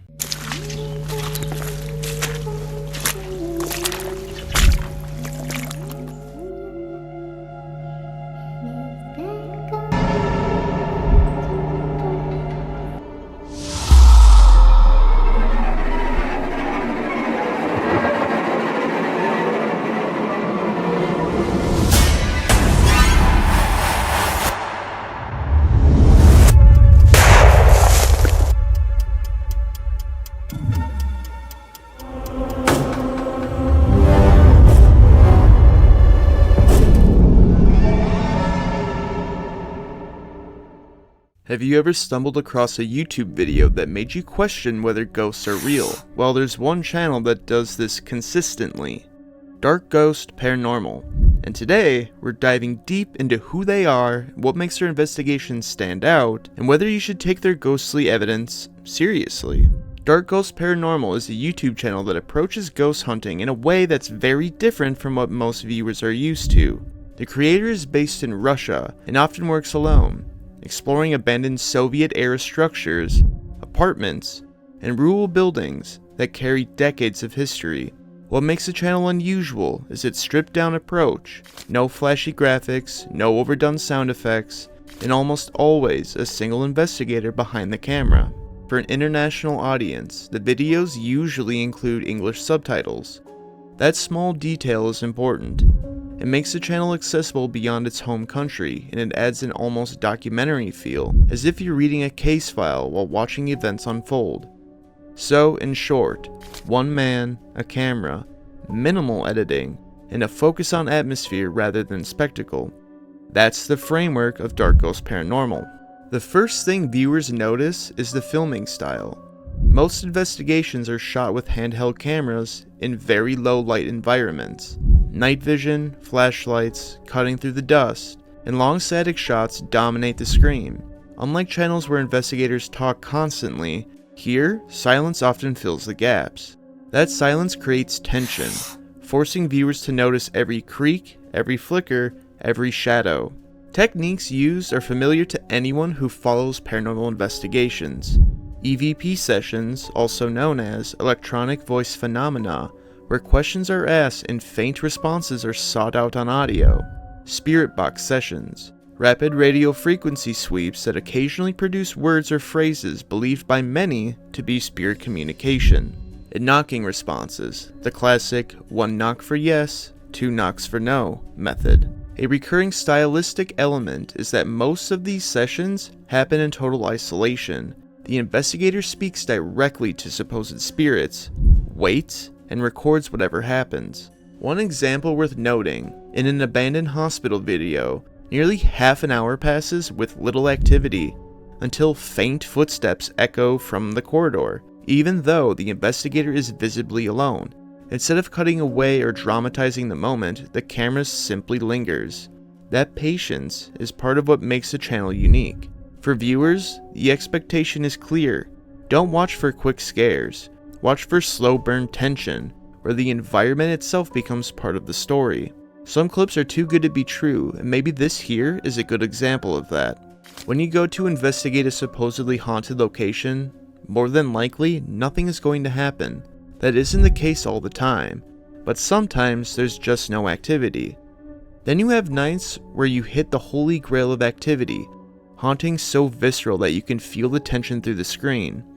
Now, we'll follow Dark Ghost Paranormal into an area supposedly haunted by malicious spirits. Так, возьму эти камеры, ночные поставлю здесь. Сам буду находиться в этой комнате, потому что здесь более безопаснее как-то я себя буду чувствовать.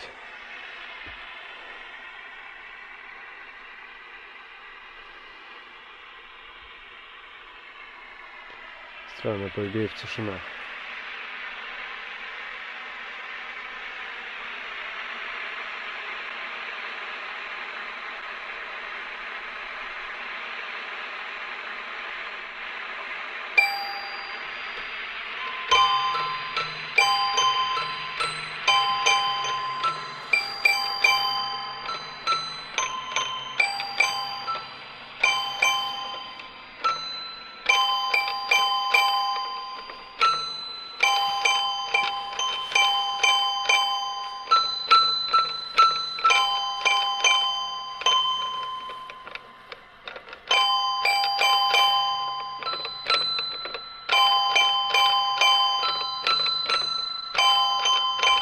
Within the walls of a long since abandoned home, something wanted to make itself known. Keys playing by themselves and noises coming from all over the property. Was there something truly there that was messing with our protagonist? Or was this all just a setup? Let me know in the comments below. While many paranormal creators rely on team investigations, Dark Ghost Paranormal often shows a single person facing unknown environments. That loneliness factor dramatically changes the dynamic.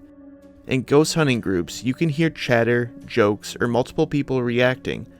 Here you get silence and vulnerability. If something happens, there's no one else to confirm it, but that also makes it more unsettling. Another defining feature is the international accessibility. Subtitles make the videos watchable for non-Russian speakers, but they also contribute to the mood. Reading text at the bottom of the screen while hearing faint sounds in the background almost forces viewers into deeper concentration. You're processing information in two ways at once, and that makes the content stick. Community discussions on Reddit and YouTube comments reflect this. Many viewers say that while American or British ghost hunting content feels like entertainment, Dark Ghost Paranormal feels like documentation. That distinction matters, because it shapes how audiences interpret what they're watching as evidence rather than performance. I'm going to show you exactly what I'm talking about. The idea of a witch has been around for centuries. They have come from multitudes of different heritages and backgrounds, but one thing remains constant throughout. Coming across a real witch is a harrowing experience and one that should be treaded upon lightly. Dark Ghost Paranormal is investigating a place that is supposedly inhabited by such a spirit. When the cameras begin to roll and the night presses on, things within the house seem to become alive. As he's investigating the abandoned home for any signs of witchcraft or hauntings, he begins to sense that something is coming from the inky blackness of an adjoining room. Slowly making his way towards the entryway, an accordion is launched at him, seemingly at great speeds, narrowly avoiding getting struck with the instrument. Now, certain things come to mind. 1. This isn't exactly a light object. How would it get launched across the room and through a doorway towards our protagonist? And 2, you couldn't just use any simple string to pull the object since it would just snap and the whole setup would be a bust. So, let me know in the comments how somebody seemingly acting alone could pull off a hoax like this. Which brings us to our next segment of the video, the skeptical view. Of course, no discussion about paranormal content is complete without skepticism. There are genuine questions about Dark Ghost Paranormal. Since most videos involve a single investigator, verification is a challenge. If you hear a door slam, there's no way to prove it wasn't staged. If a shadow moves, there's no second camera angle to confirm it. This brings us to the psychology of perception. Humans are wired to detect patterns and randomness, a phenomenon known as pareidolia. That's why viewers might see a face in peeling paint or hear words in static noise.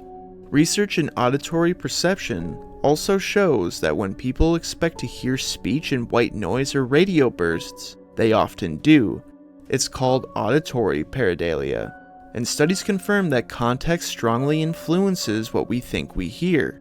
So skeptics argue, many of the voices in EVP or spirit box sessions could simply be random sound fragments interpreted as meaningful because of suggestion. There's also the issue of confirmation bias. If viewers come to the video believing ghosts exist, they are more likely to interpret ambiguous sounds or shadows as paranormal activity. To be clear, Skepticism doesn't disprove Dark Ghost Paranormal. It simply reminds us that personal belief and psychology play a role in how we interpret unexplained events. Despite the skepticism, the channel has built a loyal following. The comment sections often read like live discussions. Viewers timestamp moments where they claim to hear whispers, see shapes in the shadows, or notice movement the creator didn't react to. This participatory style turns passive watching into a kind of crowd-sourced investigation. The fanbase is also global. Russian viewers often point out cultural and historical context about the locations. For example, abandoned Soviet housing projects or rural villages left behind after industrial decline. International viewers, meanwhile, focus on the atmosphere and the unusual setting, something they don't see in Western ghost hunting channels. One fascinating aspect is how differently audiences interpret the subtitled format. Some say it adds a foreign horror film aesthetic, others say it forces them to pay more attention, which increases the tension. Either way, the format itself has become part of the channel's identity. So where does this leave us? Dark Ghost Paranormal offers a very specific type of experience. If you're someone who prefers heavily edited, high-energy ghost content with multiple investigators shouting or running down hallways, this channel may feel slow or uneventful. But if you appreciate minimalism, patience, and an investigative style that feels closer to surveillance than to entertainment, this is exactly where Dark Ghost Paranormal shines. The strengths lie not in flashy moments, but in subtle tension and atmosphere. It may not convince skeptics, but it will certainly captivate those who enjoy the possibility of the paranormal, especially when the possibility is presented in such an unpolished, solitary way. So, what do you think? Are Dark Ghost Paranormal's encounters genuine proof of the paranormal, or just clever production tricks? Drop your thoughts below. I read every single comment. And if you enjoyed this deep dive, hit the like button and subscribe for more explorations into the creepiest corners of YouTube. We'll see you next time. What if I told you that some of the most terrifying footage ever captured wasn't created by Hollywood studios with million-dollar budgets? Well, I'm here to tell you it's actually found on YouTube. I started this channel to seek out the scariest ghost evidence and the best creators making horror content on YouTube, and I'll tell you right now, TimMorozov is one of the best to ever do it. In this video, I'm going to show you some of TimMorozov's scariest clips from a horror content creator perspective. By the time this video is done, you'll understand why Tim is a hidden gem when it comes to horror-related ghost videos.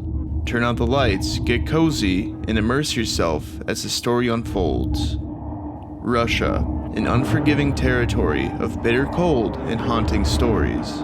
Harsh conditions make hardened people. It only makes sense that TimMorozov would become a horror creator.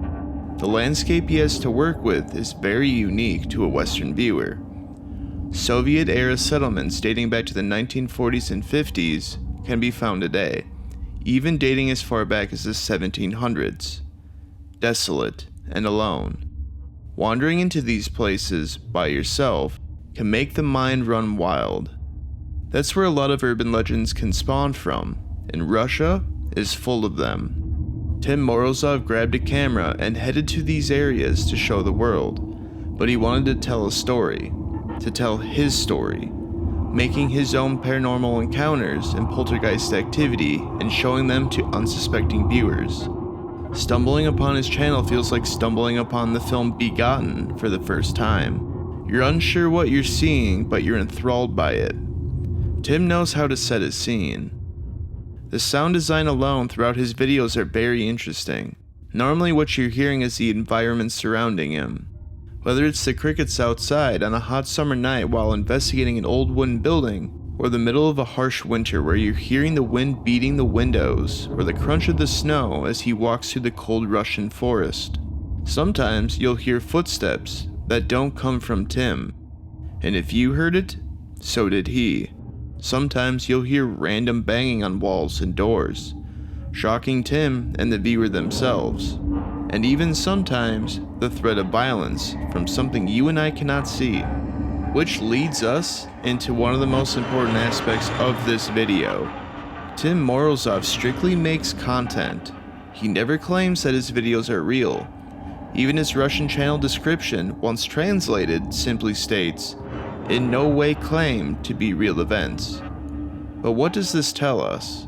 If you dig deep enough into the paranormal realm on YouTube, you can find some truly terrifying moments that independent creators are making online that are, without a doubt, scarier than what modern movies are coming up with and are able to pull off.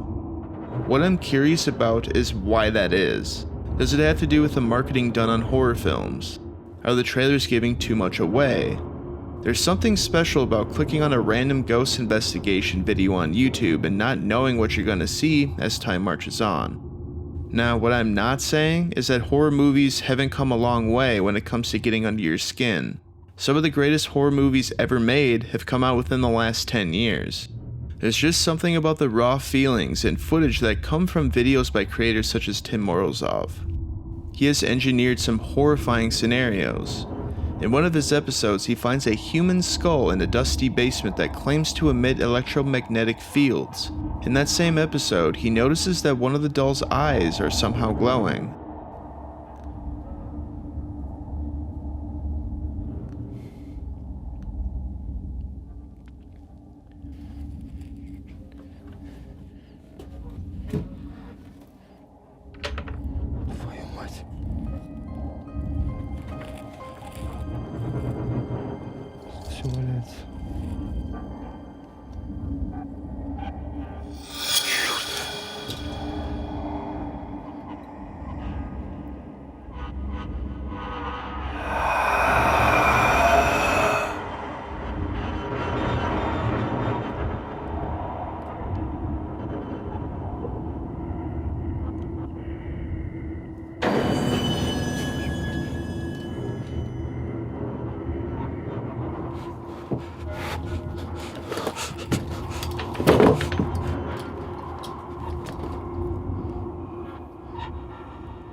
Моргают глаза. Здесь. Тебе нужна моя кукла?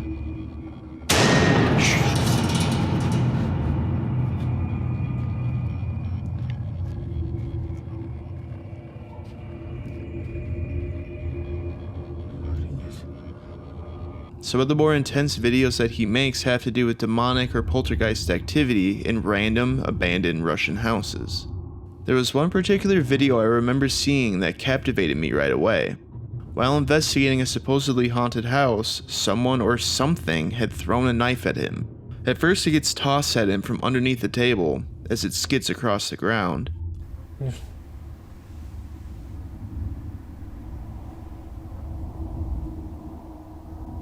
Возможно, из машин.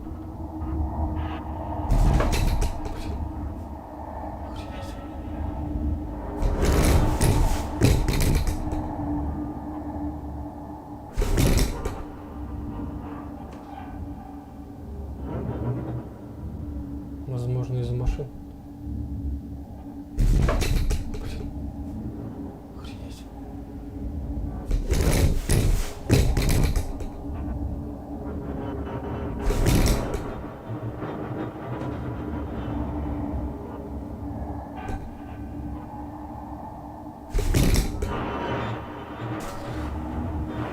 Зачем ты это делаешь? Я просто с тобой хочу связаться, и все.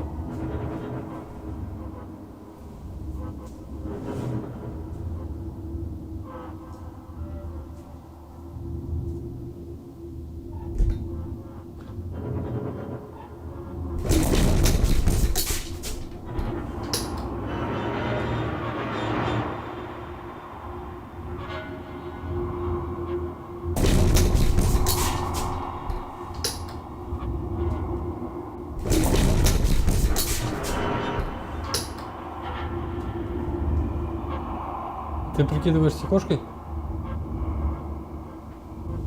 Кто ты? Почему ты не хочешь со мной говорить?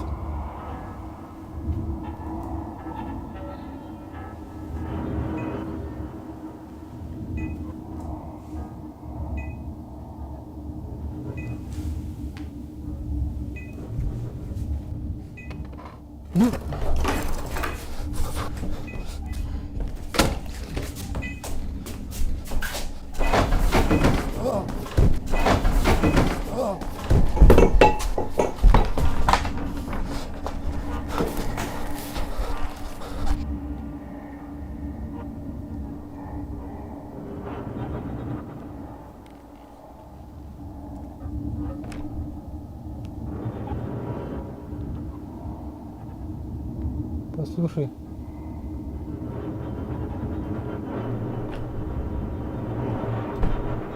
Я не желаю тебе зла. One of the most intense scenes he has made has to do with a demonic or poltergeist presence in a home that's so malicious that the entity takes over a shotgun and wields it at Tim and opens fire.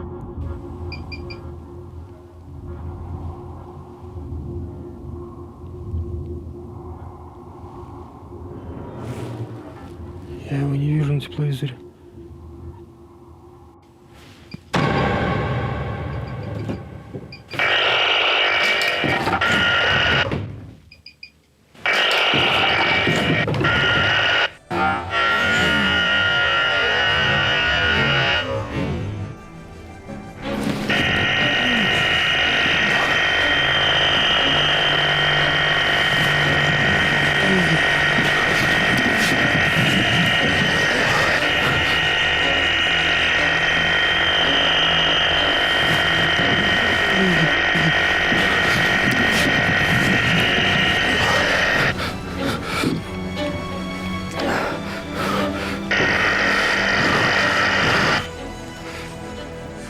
Я его не вижу в тепловизоре.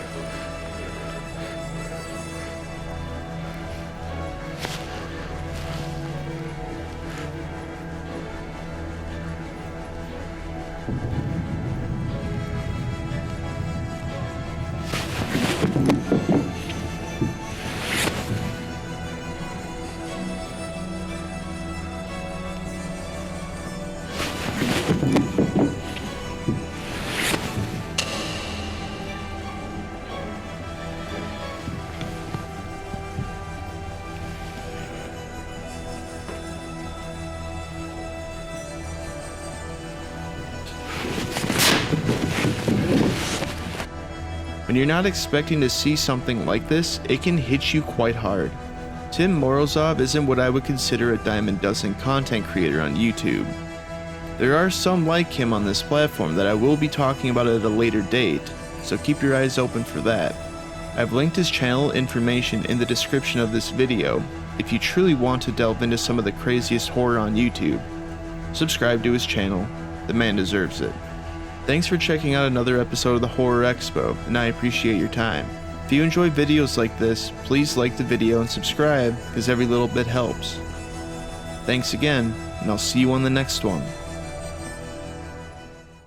In the world of paranormal investigation, few stories are as compelling as the rise, fall, and resurrection of a team that refused to let their fear-seeking journey end.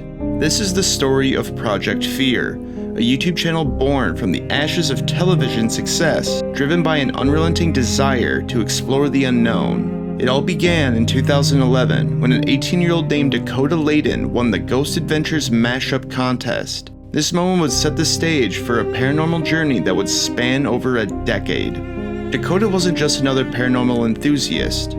along with his father Rob, he joined the Ghost Adventures crew for their investigation of the old Charleston jail. While not a professional investigator at the time, Dakota's passion for creating parodies and content around paranormal investigation was already evident.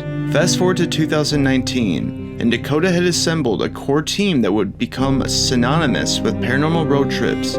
His sister, Chelsea Layden, childhood friend Tanner Wiseman, and Alex Schroeder. Their show, Destination Fear, premiered on the Travel Channel following a unique format that set them apart from other paranormal shows. The team would travel across America in an RV, visiting reportedly haunted locations where they would separate and spend the night alone, documenting their experiences. Chelsea Lane brought a different perspective to the team. As Dakota's sister, she added family dynamics to the investigations, creating authentic reactions that resonated with audiences. Tanner Wiseman, who grew up with a passion for filming and comedy, had been creating videos with Dakota since their teenage years. His background in filmmaking and storytelling, honed at Augsburg University in Minneapolis, became crucial to the show's visual narrative. The fourth member, Alex Schroeder, completed this tight-knit group of self-proclaimed paranormal explorers. Before their television success, the core team had already produced a documentary called Trail to Terror in 2016, which was shown in theaters, proving their commitment to paranormal exploration extended beyond just entertainment. After 4 successful seasons, news that would devastate fans finally came. After weeks of speculation about the future of Destination Fear on the Travel Channel and Discovery Plus, Dakota Layden confirmed what many feared. The series had been canceled. Well, you guys, after 4 seasons of amazing times, amazing memories, the TV show Destination Fear has been canceled. But this wasn't the end of their story. It was a new beginning. In March of 2023, Dakota announced that he, Chelsea, Tanner, and Alex would continue their paranormal investigations under a new banner, Project Fear, exclusively on YouTube. The transition wasn't just a simple platform change. It represented a fundamental shift from traditional television production to an independent, fan-funded model through Kickstarter campaigns. Project Fear officially launched on YouTube on June 23rd of 2023. By this time, their channel had already attracted 113,000 subscribers, demonstrating the loyal fan base that had followed them from television. Presently, their channel has amassed a staggering 618,000 subscribers. Their YouTube channel description perfectly encapsulates their mission. On this YouTube channel, we will create paranormal road trips, exploration videos, and go ghost hunting. From abandoned asylums to demonic prisons, witness our paranormal encounters as we sleep alone in the world's most terrifying locations. Project Fear heads to a notoriously haunted sanitarium to seek out the supernatural presence that hides within its many walls. While exploring around the sanitarium, things were about to get interesting. During an interview with Cindy where she was detailing some past traumatic experiences she had within the sanitarium, something loudly slams on the door behind the team, sending everyone into a state of shock. Basically, I get the screams, and they are very blood-curdling, loud screams. It's almost like disembodied voices or some, it feels and sounds like it's right there with you. And sometimes I will not hear them in person, but when I play back the video or audio, it will be there. So I have a question. So when doing the research, you talked about how you were like thrown down the stairs at one point. I don't normally get pushed down the stairs. That's only happened one time. But it was bad enough. Like I told you, I had bruises. You were like thrown down. It wasn't like a couple steps. It was like the push. I was expecting to be a human attacking me, and I found no one. So I drop all my equipment. I don't know what it looked like going down the stairs. Just my God! Okay. That was on the door, dude. That was the loudest knock. This is in the middle of the day still. That sounded like right next to my head. What was waiting for them behind the door? Let's not forget, they haven't even made it inside the building yet. As the night pressed on, something horrific took place. Are you not a holy person? Are you against God, against Christianity? Can you confirm why you don't like Tanner? Tell us why you don't like him. Christian? It did sound like Christian.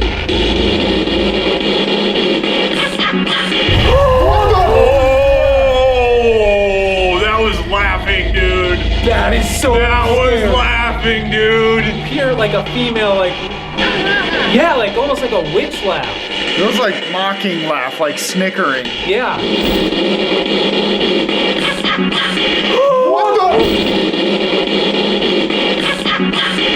What the? Are you laughing at us? Are you mocking us? Who are you?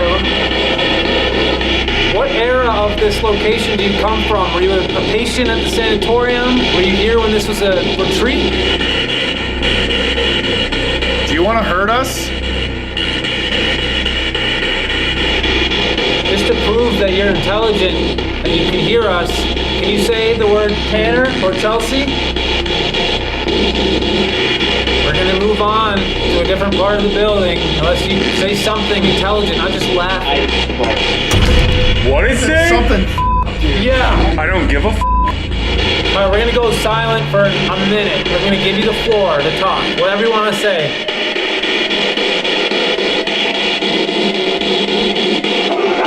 Oh, dude! What the fuck? What is happening?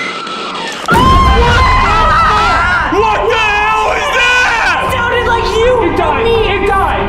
What the hell, bro? No way, dude. It's not on anymore.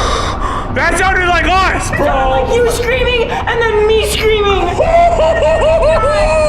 I wanna like replay that. Can we replay this? But I need to hear this! We're cutting Tanner's camera so we can watch this back, but we are almost certain that we got what sounded like Tanner screaming and Chelsea screaming on the freaking spirit box, and then it died. That couldn't get any creepier. We were about to give up though. Like I literally said, the floor is yours, you have 1 minute. And then that happens. So we got the actual speaker from the spirit box hooked up to the camera, and we're gonna replay this so we can hear what we just heard. Oh, dude! What the fuck? What is happening? That was your scream! That's your scream! I know! Oh, that's me! What the fuck? What is happening? That's your scream and me talking! The first voice is definitely Tanner's, then there's like a glitch, and then your scream almost comes through. Well, I don't know if it's the same scream, but it's your scream and your voice. And what did Cindy tell us when we showed up today? That it said Chelsea and Tanner knew you were coming. It remembered you. I think something is trying to screw with us again, freak us out like last time, because I am so freaking scared now.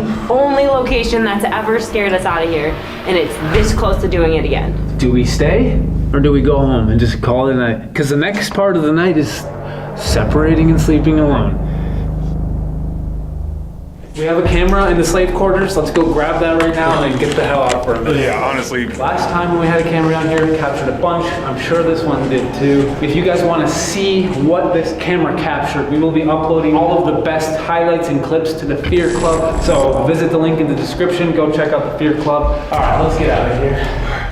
So here's like my concern, right? Tanner, you and I have both been identified. Why are we being identified, and is it a good thing or is it a bad thing? Like, are we being picked on, or are they going like, oh, it's them again? I think you guys are being targeted. It knows from last time that it can get to you guys, and it's doing it again. I don't know if it's actually demonic, but it's evil. There's something evil haunting here, that's no doubt. There's no doubt. I think whatever it is got a really big thrill off of our fear. 100%. You don't get screaming on the radio, especially in the middle of nowhere, West Virginia at 2 in the morning. Well, think about it this. If it would have just said our names, we would have just kept on asking questions. But the fact that it replicated our voices, we got scared and we left. It knows our breaking point and it keeps exposing it. What is it? Like, what is this entity that is totally prying on our fear? I mean, think about it. It's over 200 years of history in this one building, and it could literally be anything. Should we do this? Because the next part of the night, we are separating and sleeping alone. That's what's next. Do you guys think that that's a good idea? Should we just leave and get out of here and consider it a loss? As don't even know what to say. Like my body, everything in my body is telling me like, we don't need to figure this one out. Like, we're good. I just feel like we have to try at least. If it gets out of hand, we can leave again, but let's just try it, okay? All right. Okay. Fine. So that's what's gonna happen. For the next 4 hours, we are going to separate and sleep alone. And the scary thing about everything is the last time when we were here, it was 3 a.m. when it started to pick up. Will history repeat itself? We'll see. That will be the next video on this channel. So definitely subscribe, hit the notification bell so that you're alerted when that video comes up. And send us your prayers, please. Yeah. One last message. One time within this video, there is a rubber duck hidden somewhere. So comment below where you found that hidden rubber duck. We will see you soon with the brand new video of us sleeping alone. Attempting. Awesome. All right, let's go to bed.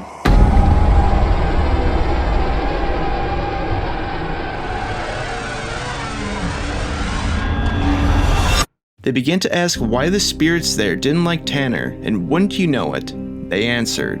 The word Christian came through the device. If that wasn't alarming enough, a terrible mocking laugh echoed around them as it rang out from their device. The team then begins to ask who it is and if it was mocking them. They get a disturbing answer, that it doesn't give a f. Then, out of the darkness, a scream echoes through the device, one sounding like Chelsea and the other sounding like Tanner, with something mimicking them and giving them a warning. We take you now into the bowels of the sanitarium where something diabolically chilling was about to take place. This is something that most ghost hunters would dream of capturing, and I'm quite glad they had their cameras rolling because what you're about to see is crazy.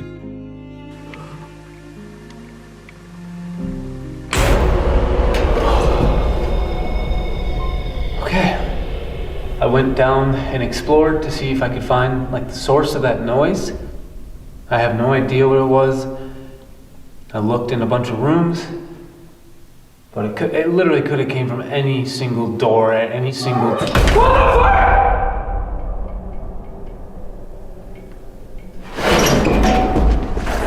That was a girl's high-pitched voice. Hello?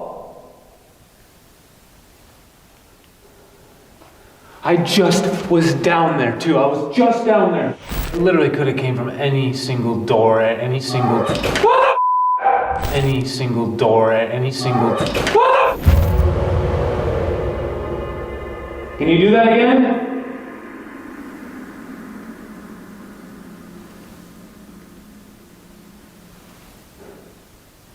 It makes sense to hear like a high-pitched female. Where I'm at right now, the lady in white on this floor.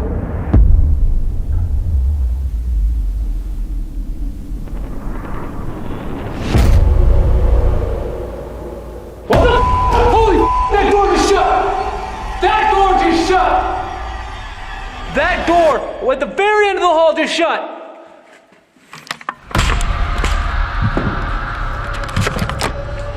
I hope I caught that on camera.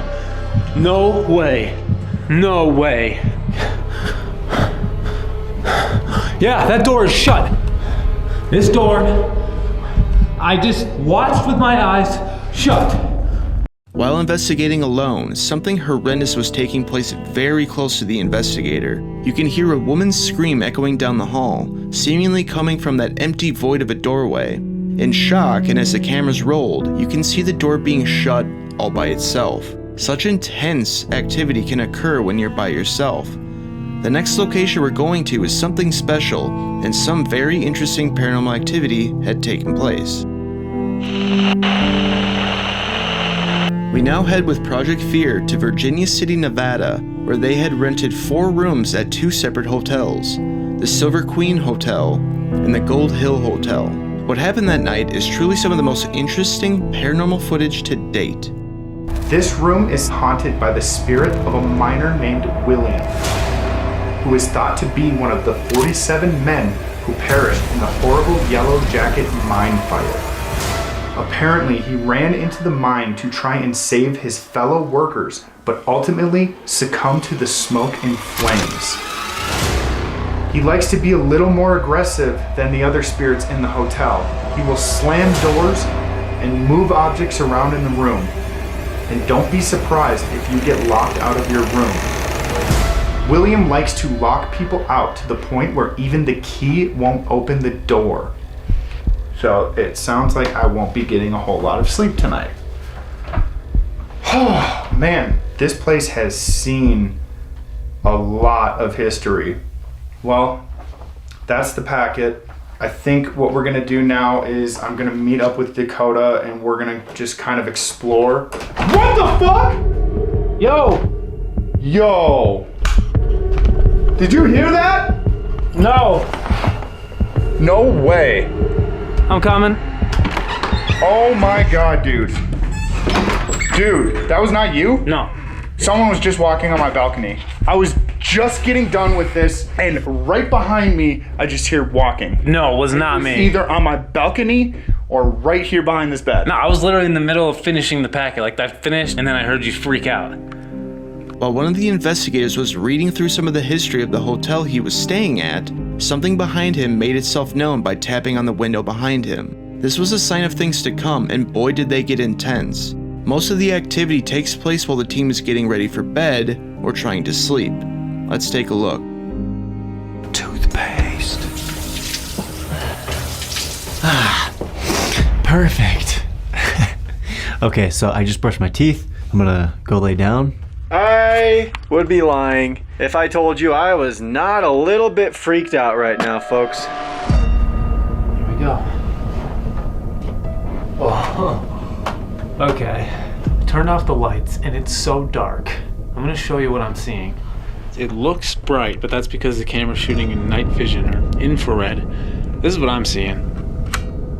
I will not be seeing anything. Right. Rosie, if you can hear my voice, I'm gonna be sleeping in here all night. You're welcome to join me.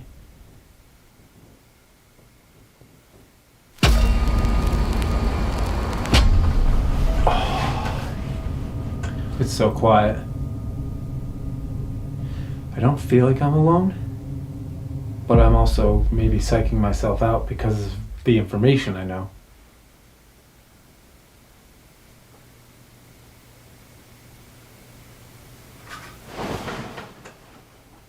I just heard something moving in my bathroom.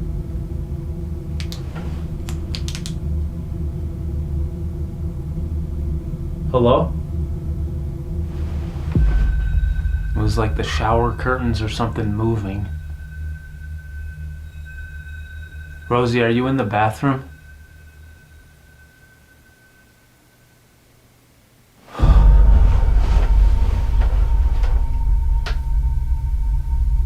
I still find it so weird that I'm talking to the spirit of a girl named Rosie, and Tanner's a couple miles up the road at the Silver Queen Hotel talking to the spirit of a girl named Rose. Right now I have the digital recorder and I'm just gonna ask some questions, see if I can get William to respond to anything. William, I am spending the rest of the night in your room. Is there anything you want to say? Do you want to talk to me at all? What was going through your mind when you decided to run into the fire, into that inferno, to try to save your coworkers? What was that like? When you decided to run into the fire, into that inferno, to try to save your coworkers, what was that like? Yo! Al? Yeah? Was that you? No? Hold on. That sounded like a girl. Hello? I was like a girl. I thought I just heard like Chelsea. I thought Chelsea was like walking in.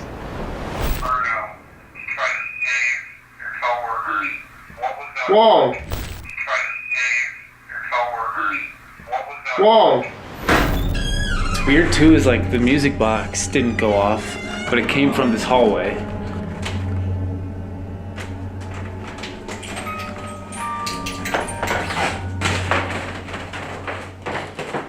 Hello?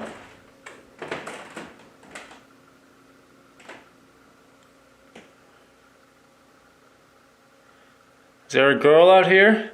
Alright, so I can't really sleep, so I am gonna try using the mag light right now. I'm gonna set it right here on the nightstand and see if Rosie maybe can come in and use her energy to turn this flashlight on and off for me.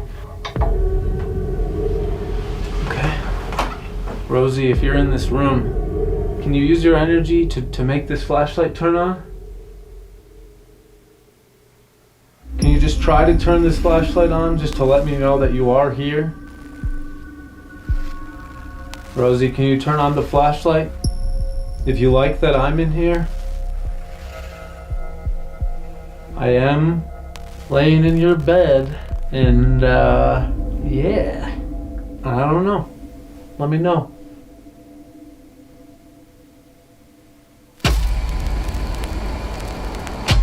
Nothing so far on the flashlight, but it's gonna keep it there. And if she does want to let herself be known, that's one way to do it. Oh my God! What are the chances of that? It just turned on. Thank you, Rosie. The timing of that was weird. I went a long time with nothing. And I'm in the middle of saying how I'm getting nothing. Oh! Thank you for doing that. Rosie, can you turn the flashlight on? If something bad happened to you.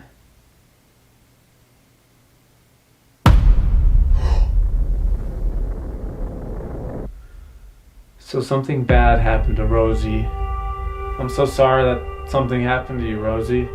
A lot of people wonder why you're so connected to this room. Did something bad happen to you in this room?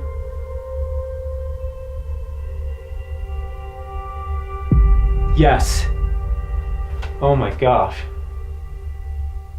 Just to confirm that I'm talking to you, can you turn the flashlight on really fast and then off really fast? Like almost like a flash.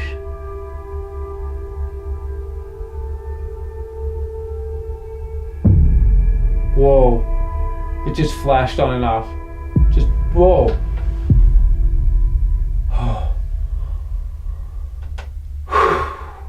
That was completely different from all of the other ones. It flashed on and off.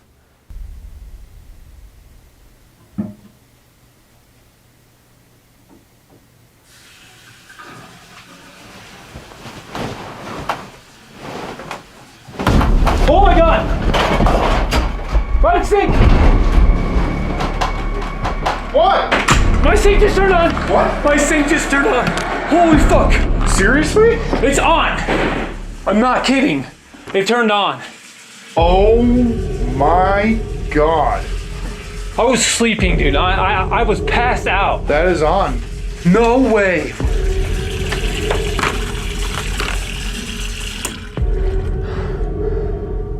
This is like a hand crank thing too. Like you have to move that.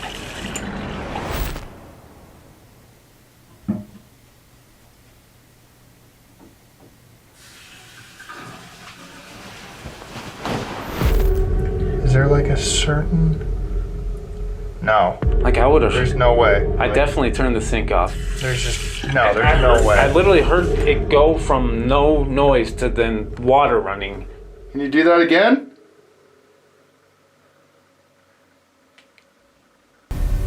Oh my gosh. Holy cow, I was like sleeping and the device, the PS device just went off and all it said was here. What? Yeah, just the word here. I am creeped out. Is this the same person or is this somebody else? Her. Her? Who is her?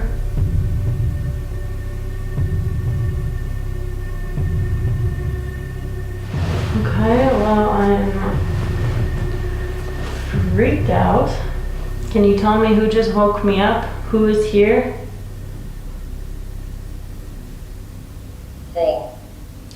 Thing. Okay. That is so creepy. It's not a name. It's not like identifying as a person. It just says thing.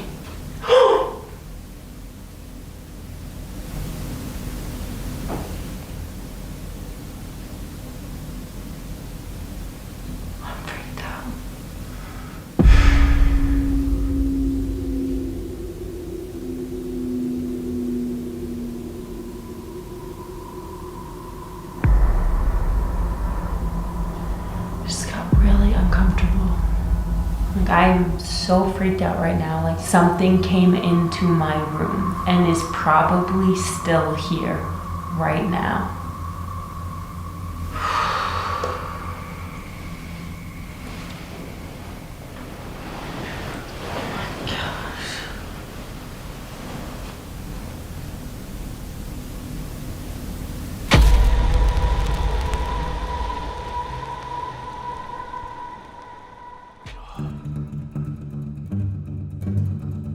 Many strange noises were heard throughout the night, but the most chilling evidence that was collected was when the flashlight had turned on all by itself, and then later the sink got turned on full force. Now the reason those are the most intriguing to me is because they're physical objects and they're being manipulated by something you and I cannot see. What makes Project Fear unique in the crowded field of paranormal content isn't just their investigations, it's their authentic relationships. This is a team bound by family ties and genuine friendships, investigating locations that would terrify most people. Their approach combines the production values learned from television with the creative freedom that digital platforms provide. They're not just content creators, they're paranormal explorers who happen to document their experiences. From Dakota's early days winning a Ghost Adventures contest to building a multimedia paranormal empire, Project Fear represents more than just entertainment. It's a testament to passion, persistence, and the power of authentic storytelling. I urge you all who are watching this to head over to their YouTube channel and subscribe. I will have it linked in the description. Thanks for watching this episode from the Horror Expo, and I appreciate your time. If you enjoy videos like this, please give it a like and subscribe, because every little bit helps. Thanks again, and I'll see you on the next one. What drives 4 people to voluntarily spend the nights in the darkest corners of America? What psychological mechanisms allow them to function when most would flee? This is not just the story of paranormal investigators. This is an exploration into the psychology of fear itself, and how one team has turned terror into both art and business. The heart-palpitating series tests how terror affects the human mind and just how much can one person withstand. But what happens when the tests become your livelihood? Dakota Layden admits it was chasing fear. For me, I had to think of ways to intensify fear. One of those ways was, hey, halfway through the night we should all agree on the scariest places to go to sleep alone for 4 to 5 hours. That was very scary. This isn't accidental terror, it's engineered. Consider the methodology. They don't just investigate together, they separate, they isolate. They force themselves into the most vulnerable psychological state possible, alone, in darkness, surrounded by the unknown. Let's take a look at a clip of one of their videos now. In Atchison, Kansas sits one of the most infamous haunted houses in all of America, the Sally House. As the story goes, a doctor used to reside and practice in this home. Sally ends up in the arms of the doctor seeking help, and the doctor preps her for surgery right away. The only thing, he started the surgery before the anesthesia took full effect. Sally passed away in agony, and is said to have remained in the house, confused and angry. Since then, people have reported everything from scratches and burns, objects moving on their own, disembodied voices, and even full-bodied apparitions seen throughout the house. The Project Fear team decides to spend the night here, and they end up getting the fright of a lifetime. I can't believe I just got the word demon. I'm not lying either, like I actually feel sick to my stomach right now. I'm losing my voice, I feel nauseous. I still have the PS device on, I haven't gotten a word since they came down. Let's go upstairs, let's do a proper digital recorder session and, oh Lord. Wait, did you guys hit this ball? What? The ball's down a step. The ball's on the first step. Like, think about it. If it would have fell, it would have rolled all the way down. This is on the second step now. If this is right here and it falls, Al, it's gonna come all the way down to you. Dude. Like, there's just no way it goes down one step. I don't understand how the ball would get dropped and only go down one step. I don't know. It's almost like it was placed. I mean, the thing with the accounts here is that it's poltergeist activity, that the toys would slowly move. Dude, I don't know. Like, that is weird that it's on the first step. Didn't fall all the way down. But like, we ran down in a panic. We could have kicked it. We could have moved it. We're stepping right over where the ball was. Yeah. It could have barely shifted the floorboard and just dropped it down one. I don't know. I get what you're saying, but like, we didn't see it happen. And I don't want to jump to that conclusion. And then all of a sudden we look back at the edit and go, oh my God, we kicked it and it went. You're right. I mean, we have no solid proof, no solid evidence. Either way, creepy. Yeah. Noted. That is weird that it was on that. And if we didn't, and it didn't light up, and we didn't move it, that's super weird. Just... What was that? What was that? What was that? Someone stay with me. Dude, that was a fucking little girl. That was like a girl's laugh. Yo, what was that? We don't know. Did you hear that laugh? No, I just heard you guys freak out. What the was that? Just... What was that? What was... Just... What was that? What was... I don't know if that was a laugh or a scream, but it sounded like a little kid. Is there someone outside? No. There's no one out here.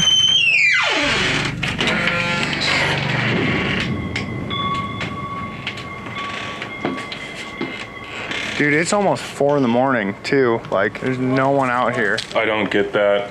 That was the creepiest sound I've ever heard. That was a little kid. It was a child. I think they just went outside. What brought you down here? Why are you here?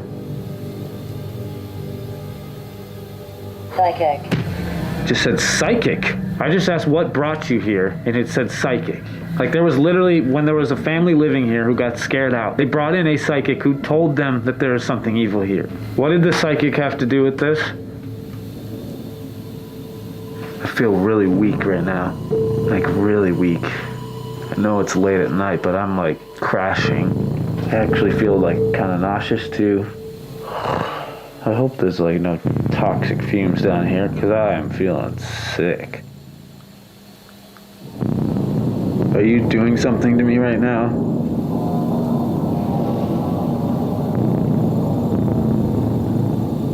Are you trying to affect me?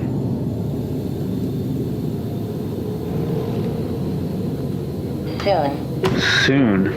What's gonna happen soon? That's like a warning. I hate that. I don't know. That was weird. That was really, really weird. Oh, that was really weird.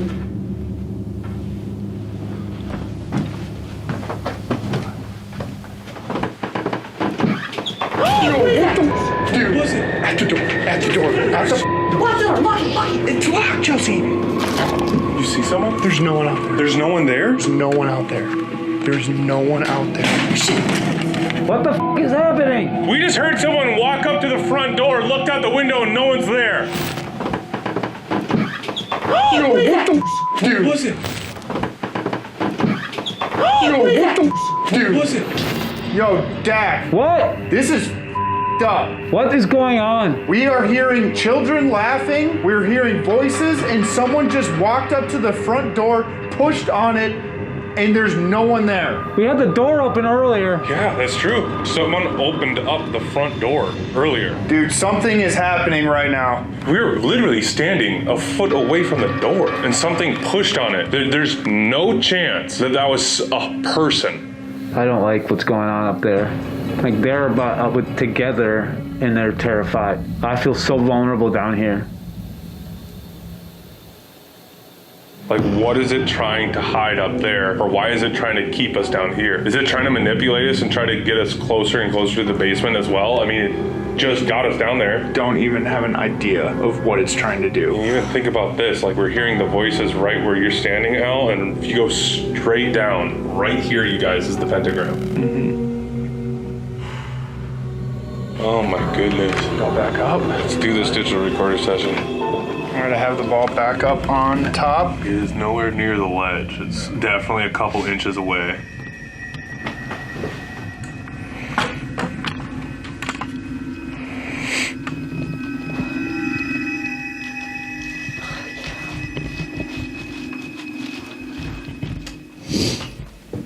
What the f?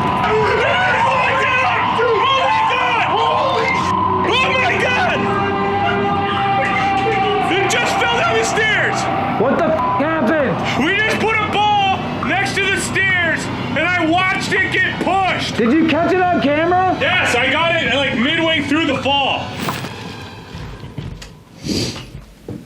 What the f***?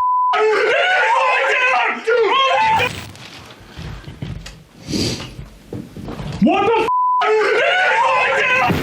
What the heck, you guys? I have never seen that with my own eyes. I've never seen one of those actually go off. Oh my goodness. And get pushed down the stairs. I heard it get pushed before it hit the first step. Like, I'm not kidding. I heard it get pushed. And then you saw the light. And then it hit and fell down. Oh my gosh, we have not made it upstairs successfully. No, it keeps bringing us downstairs, man. It doesn't want us up there for some reason. I don't understand it. In the middle of debunking how a ball could have possibly fallen down the stairs, they hear the voice of a woman, faintly, coming from somewhere in the house, sending the team into panic. They check outside to see if anybody is there, to find that they're all alone. Not to mention that it was 4 in the morning, but they were not prepared for what was about to happen. They finally gather their composure when they hear the front door creaking open. They heard someone coming up the front steps and moving the door to find that nobody was actually there. They describe what was happening to Dakota, and he reminds the rest of the team that something like that had already taken place earlier in that investigation. The rest of the team then heads upstairs to proceed with their investigation, placing the ball pretty far away from the lip of the top step. Once they're all in the room, the ball begins to bounce down the steps, sending the team into hysterics once more. Did they capture real paranormal activity inside of the Sally house? This isolation isn't just for dramatic effect. It's a deliberate psychological experiment repeated dozens of times across hundreds of locations. As Dakota's sister and the lone woman on Project Fear, Chelsea more than holds her own, bringing logic, grit, and just the right amount of sibling side-eye to every haunted location. A former Division I hockey goalie turned optometrist turned ghost investigator, Chelsea somehow always ends up assigned to the creepiest solo spots, usually in a basement with one flickering light and zero cell service. But what does it mean when your brother's career literally depends on your terror? How do family dynamics change when fear becomes the family business? The team notes she officially has the worst luck in sleeping arrangements, and claims she's not scared, might be lying, but probably isn't. This contradiction, the willing participant who may be the most genuinely terrified, reveals the complex psychology at play. Sometimes what you experience inside of a supposedly haunted location isn't anything paranormal at all. Sometimes you're dealing with a much more sinister threat. A person. One fateful night, the team decides to investigate the Indiana State Sanatorium. The team thought this was going to be like any other investigation, hearing things move, disembodied voices, and hearing thumps and footsteps. Little did they know that what was about to happen wasn't paranormal at all. Somebody broke in. Going the entire road trip with flashlights and ending like this is so creepy.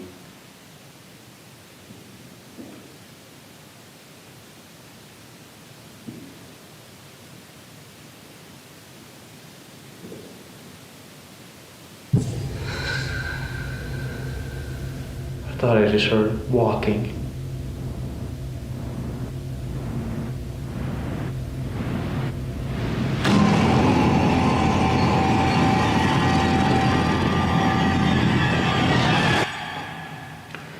Is the woman we were talking to earlier still here? I mean you no disrespect. I thank you for talking to us earlier and showing yourself. We're not here to be mean or disrespectful. We're just here to give you company, to talk to you, to tell your story.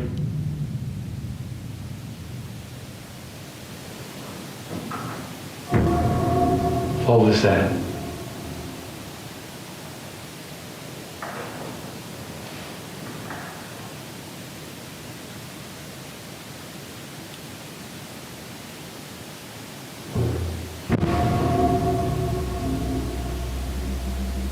Something's moving above me.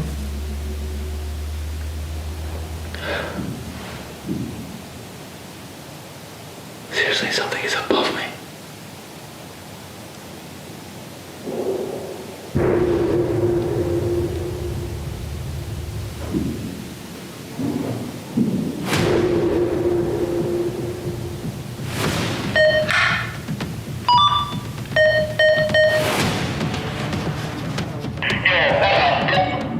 Yeah, what's up? Honest to God, someone please come over here. I'm not kidding. I actually think there's someone above me. Wait, seriously? Okay, I'm coming. Yo, Tanner! Yo, we gotta go to the toilet right now. Grab your camera. I got my camera. We have to go to the toilet right now. I'm through the nursing. This way. You got a light? Grab it out of gear? Yep. All right, go. He's here walking above him, dude. We need to bring Chelsea with. Yep, Chelsea's coming with. Chelsea! What? Chelsea! What? Come with us! Yes, just come with us. Grab your camera and come with us. Seriously! What? Just come with us! No! Grab your camera. Grab your camera! Shut up. What? Come with us! Wait, don't come on! Somebody's walking above the cover right now. Shut up! 100%. Shut up!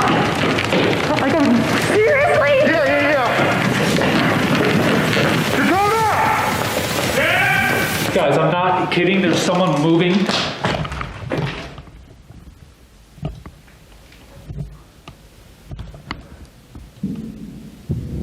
Fuck this. I backed into a fucking corner.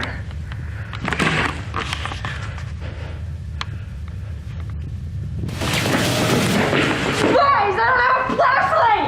Come with me! Tanner, just follow Tanner. Follow the light. Yo, guys! Dakota! I'm okay. Just come up here now. Third floor! Coming! Dude, no. Like, no. What? Someone is above me. This is not a joke. Okay. No, I was hearing like right above me, dude. I heard just like someone, almost like someone got out of bed, like, and then just footsteps. Someone adjusted something. Like, I'm not kidding. Shut up. I feel like I'm not alone. What was that?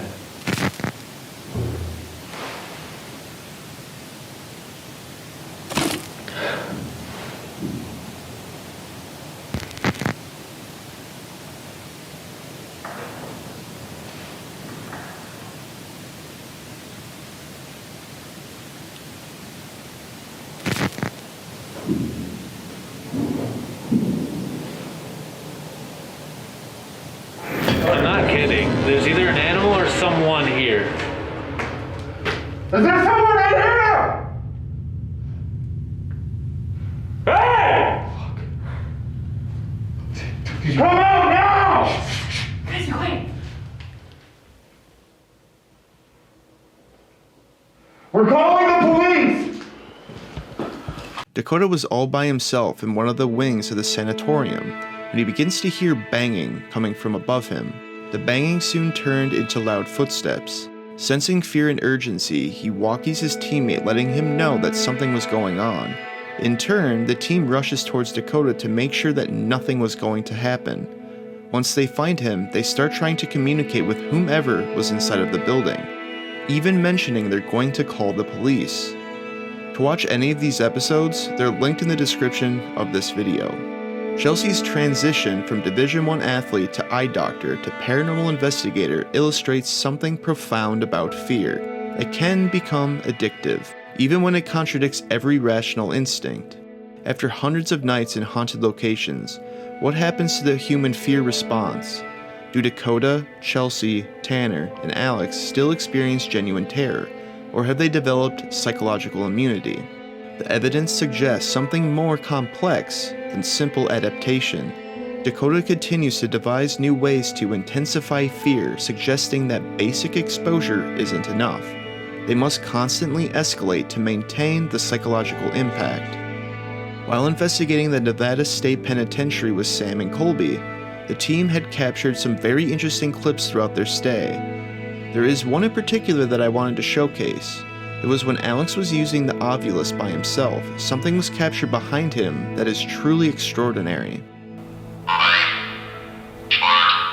It said life and then the word short, like immediately after the word life. That is so bizarre because not that long ago, I was basically saying like, Carol, oh, no way, dude, no way. Oh my God, that is crazy. And Carol Cole is the serial killer that murdered 30 people. That's just I'm so uncomfortable that it said that. I'm so on edge right now, dude. I feel like I'm just gonna turn around and see someone standing like beyond that glass wall in there, the windows. Like I actually feel that like sense of dread. I don't know what, but I know something's going to happen tonight. I mean, now's your chance. Like, what is happening? We got that word earlier, so to get that word again. And I keep thinking that I'm gonna like turn around and see someone looking at me through these windows back there. Saw, you can come into this room. Can you make a noise for me then? Rewind. Saw, rewind. Dude, again, this is like the exact same conversation that we were having earlier. Did we capture something? Did I just capture something that I need to look back at?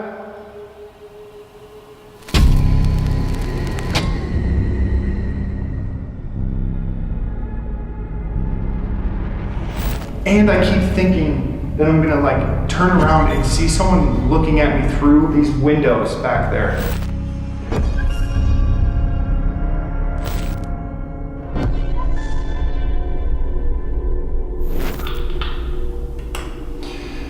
Well, I haven't been getting much on the Ovilus in the last little bit. I'm just gonna set this down and just listen, and hopefully I'll hear something. Behind Alex, as he's asking questions and getting responses, there seems to be some form of light anomaly that is moving from left then to right. This isn't acting like the beam of a flashlight, since it would illuminate much more than the amount shown. I'm wondering what this is, a spirit manifestation? Perhaps. Project Fear has investigated countless abandoned hospitals, sanatoriums, asylums, and other decrepit, haunted locations. And the crew can now check off the famous Conjuring House. Each location becomes more notorious and more taxing on the individual. The concept of testing the limits of human fear isn't just about supernatural encounters. It's about discovering who you are when everything comfortable is stripped away. Tanner, the filmmaker and comedian, uses humor as a psychological defense mechanism. Alex provides grounding through skepticism. Chelsea brings logic and family loyalty. Dakota orchestrates but also participates, experiencing his own designed terror. Project Fear has taken the concept to its logical extreme, creating a career built on the very thing most people spend their lives avoiding. They remind us that fear, properly channeled, isn't something to be avoided. It's something to be understood, explored, and perhaps even embraced. In their willingness to be vulnerable, to be terrified, to share their genuine psychological responses with strangers on the internet, they've created something unprecedented. Authentic terror as a form of human connection. Head over to Project Fear and subscribe. They do deserve it. Thanks for watching another episode of the Horror Expo, and I appreciate your time. If you enjoy videos like this, please consider giving a like and subscribing, because every little bit helps. Thanks again, and I'll see you on the next one. In the digital age of ghost hunting, where anyone with a camera can become a paranormal investigator, few have captured audiences quite like the Paranormal Files. But this story begins not in a haunted mansion or abandoned asylum, but in the plains of South Dakota. Colin Gabriel Browen was born on December 22nd of 1996 in the city of Sioux Falls, South Dakota. Colin was raised by parents Jeffrey and Mary Browen and has one sister, Tessa. Throughout his childhood, Colin always wanted to make horror films and made many scary short films in his teen years. Colin's story represents this new generation of content creators who grew up with YouTube. He wasn't trying to get on television, he was creating his own platform from the beginning. In the early years of the Paranormal Files, Colin Browen brought on two friends, Hunter Johnson and Nick Doughty, and partner, Peyton McWhorter. They would investigate areas known in their region for having paranormal activity. As time pressed forward, they would eventually document and experience some of the craziest haunted locations around the United States. But the path from horror film enthusiast to paranormal investigator wasn't immediate. After hosting a season of an online program for Verizon Wireless titled Teen Spirit, Colin met Peyton McWhorter in the spring of 2017. From the moment that their paths crossed, something clicked. The early days of the Paranormal Files were defined by the dynamic between Colin Browen and Peyton McWhorter. Colin and Peyton travel across the US capturing evidence of paranormal activity while also exploring urban legends, cryptids, and haunted places. They approach ghost hunting with both enthusiasm and fearlessness. What set them apart from other paranormal investigators on YouTube was their investigative approach. Rather than just seeking scares, they delved deep into the history of locations, treating each case with the seriousness of a documentary filmmaker. So not only are you getting creepy ghost-related videos, you're also getting a deeper understanding of some of the most haunted locations in the United States. And that's pretty cool. Colin and Peyton had this chemistry that you can't manufacture. They genuinely seemed to care about the stories behind the haunted places, not just the ghost hunting aspect. As the Paranormal Files grew, so did its reach. At the time of this video, the channel now boasts 1.36 million subscribers. What we see with the Paranormal Files is typical of many successful YouTube channels. Relationships change, partnerships evolve, but the content adapts and continues. The channel's evolution continued as Colin began incorporating family members and friends into the investigations. He travels with his mom and dad, known as Papa Spooks and Mama Spooks, and his friend Connor Shannon to various locations around the world. Let's take a look at a video that Colin Browen put out with fellow investigator Connor Shannon. The Norwich State Hospital in Connecticut has a truly haunting history that has made it one of the most notorious abandoned mental institutions in New England. Norwich State Hospital opened in 1904 with just one building housing 95 patients, but rapidly expanded to accommodate various types of patients, including the criminally insane, tuberculosis patients, the elderly, and drug abusers. By the 1950s, at its peak, the hospital housed over 3,000 patients across more than 40 buildings on a 70-acre property. The facility's design itself contributed to its eerie reputation. Underground passageways built under the complex were used to transport equipment and patients between buildings. These underground tunnels became particular focal points for paranormal investigators who reported significant spirit activity in these dark corridors. Today, we'll follow Colin and Connor into the Norwich State Hospital where they travel alone into the gigantic and incredibly dark building. Please go left again. Well, obviously we're gonna have to go left, but...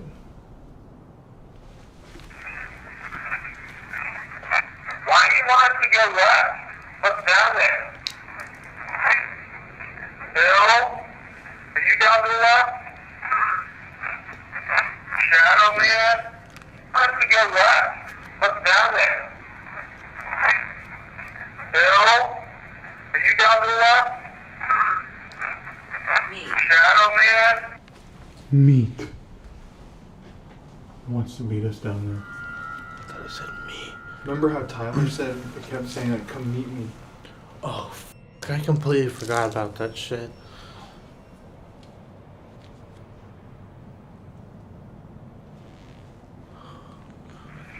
Little creepy crawling thing? Are you down to the left? Is that you down there?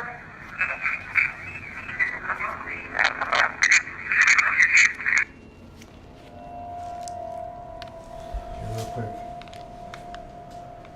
All right. Who's down there to the left?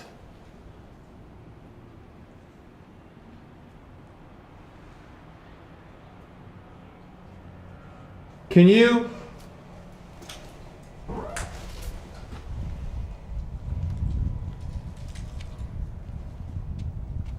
Can you give me your best?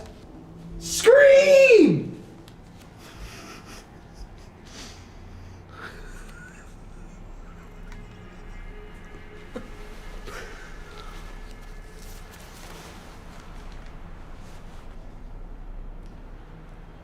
$1900s.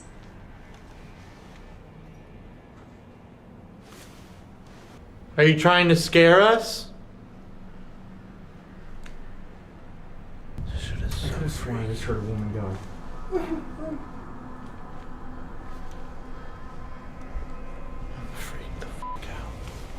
Thank you for visiting. You're welcome. I'm so freaked out. I'm fucking freaked out. I'm really freaked out. I'm just gonna say it again. I'm freaked out. I'm really freaked out. People don't understand. Oh, dude. different. Oh my God, do you feel that right now? I'm not even kidding. Like up your arms. Something just came in here. Who just came in here? Can you show yourself? Or let us hear your voice?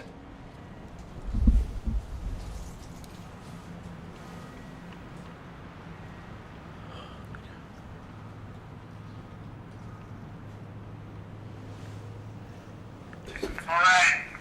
Who's down there to the left? Can you give me your best?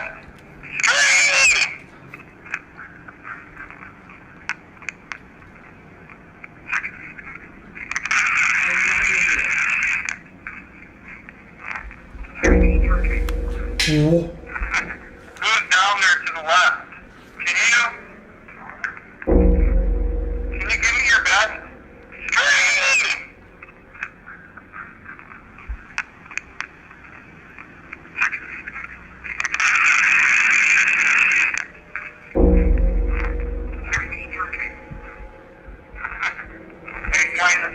Go back. What the f, bro? Yo, actually, what is that? There's no way that actually just happened. That's the exact same sound that he was showing us earlier.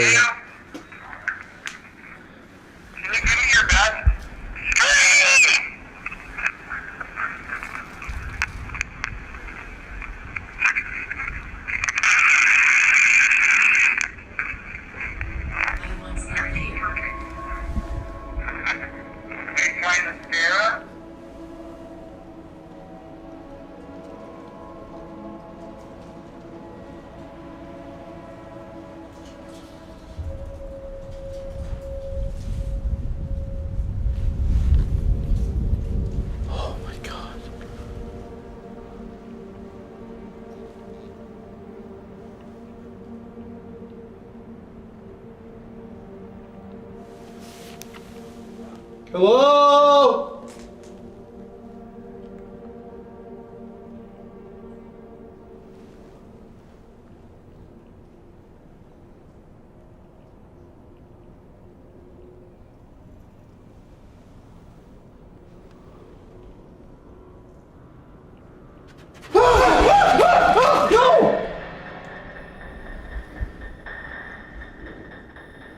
Hello?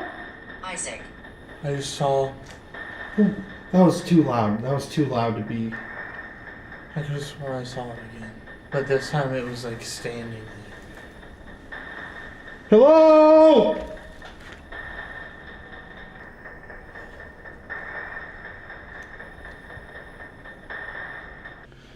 I don't know about you, but I have this like really weird feeling about right here. So the one thing we can do for you is to just leave. You just don't like that we're here talking to you.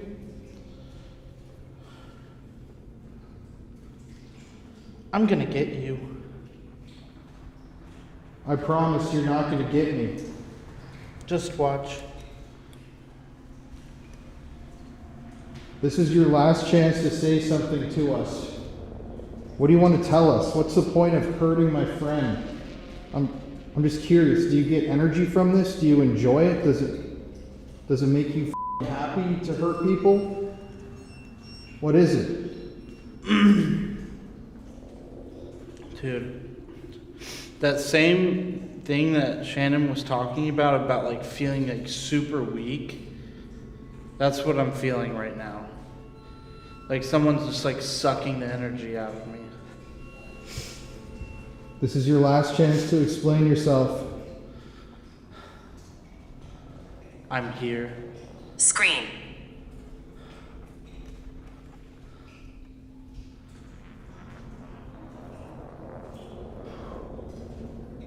Don't go down there.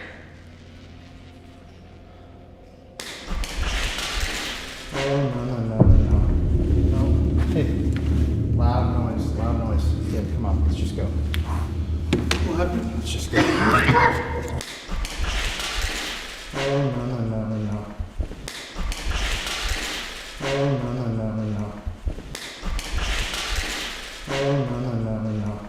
Hey, let me get outside.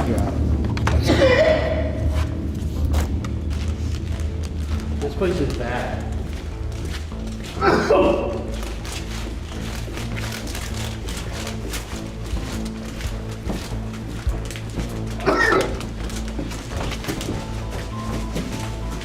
This Estes method had to be one of the most disturbing ones that I've ever done. I mean, just the feeling of sickness, it honestly felt like I was like suffocating while I was doing it. I mean, never really felt like that in my life, where like it was like a state of panic mixed with just like a very sick feeling. I could have stopped, but I really, really wanted to get answers for myself. Colin, this is not his fault. If I want to get out of the Estes method, I can do that on my own. Don't put this on him. I wanted the answers. And I feel like we really got them that night. But the scariest thing that happened to us all night was about to happen right when we left the building. Hurry. Hurry.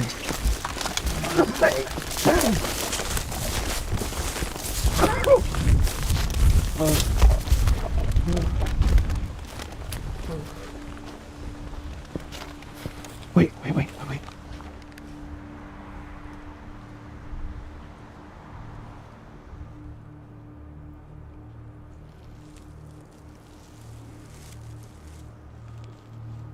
It almost sounds like walking. You hear that? Oh, no. No. Oh. That, wait, do we got everything? Get. Here, take this, please take this. Please, take that. What the fuck, bro? What the fuck, dude? Let's just, dude. God damn it. Can you see? Where the fuck are we? Wait, is it over? Is this the right way? What the fuck was that, bro? It sounded like that was like a fucking a fucking banshee. Dude, what is that, bro? Wait, where the fuck are we? Just go right. Is this the correct way? Yeah, go right. Are you fucking sure? Yeah. Oh no, it's not. Me, that's the gate, bro. Yeah. No, we didn't. Dude, no, it's not. We didn't come in through this way. Are you sure? No, it's the fucking gate. No, it's to the dude, left. It's not. The gate's over. Let's get the fuck out of here, dude. No, thank you. No. Okay, so everybody, we just heard a Watch out. God. Oh my God, that was the scariest fucking moment of my fucking life, dude. Oh, no.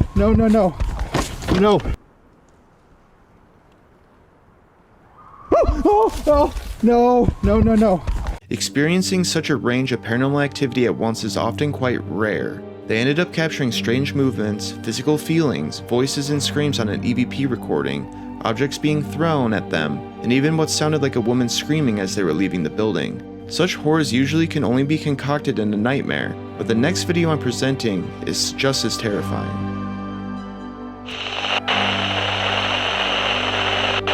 We take you now to a location that Colin dubs as the Devil's Plantation. The Wheatlands Plantation in Sevierville, Tennessee has one of the most haunting and tragic histories of any location in the American South. This antebellum plantation carries the weight of centuries of violence, death, and suffering that continues to manifest in paranormal activity today. Tonight, Colin along with his father Papa Spooks and Kaylin will investigate the notorious hauntings, and something quite interesting is captured on tape. Maybe turn on a flashlight up there. Yeah. Something by the stairs. Stairwell. Let us know where we should go. Or say it. Intense.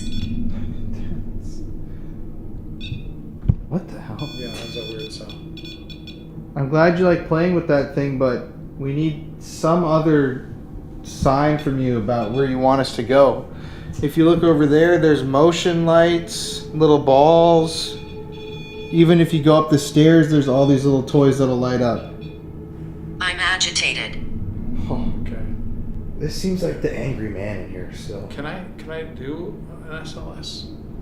Yeah. And maybe let Kaylin film? Sure. Joyce. Joyce. Okay, I am making the choice to go get No, it. Joyce. Oh, choice. Okay. Oh, choice. Okay. Oh. Oh, do you see that? Yeah, you see that? The parallel just went off. That went all the way to green. Yes, What the I'm hell? I'm up. So. God damn it! I don't know if this static would have gotten it. I'm gonna go get another device. It did, but dude, look at how much that chain. It was right when that spiked all the way. That changed to a totally different frequency. It's just me and Colin now. Can you talk to us? Who's still here with us? Let me ask: is the agitated man here? I move things. I move things. One lady here. Oh, what did that say? One lady here. One lady here. I just asked. Who's still here with us? If you move things, can you move one of the balls? There's one on top of the fireplace, right there. I really wish one of those balls would roll down the stairs. I'd kill for that. No f***ing way! No f***ing way! No f***ing way! The light. Kaylin, no f***ing way! There's no f***ing way that just happened, dude. Wow. Oh my god, dude. Oh my god! The motion sensor and Oh my god, that has. and the cap all went off. Oh, Where'd the ping pong ball go to? dude. All the way to the bottom. That was. Oh my god, dude, that's never happened to us. Oh, what'd it say? Jimmy. Oh man. Oh my god, I have full body chills, dude. Jeff, I just said to Kaylin, I would kill for one of those balls to move. And it said, I move things. Oh, Hey, look at right it. there. It's acknowledging you, man. Yo, dude, I am like That's crazy. okay, that's really freaky, I got dude. you out on the static cam too, right here. Guys, you need to calm and then. Dude, I'm sorry, that's the. Communicate with the WhatsApp. That was really great. Can you move another one of those balls? I was sick.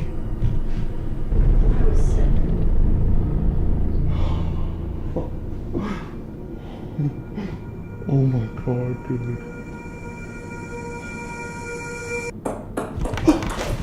No f***ing way! No f***ing way!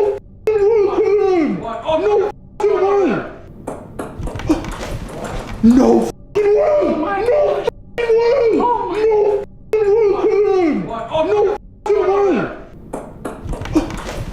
No f***ing way! No f***ing way!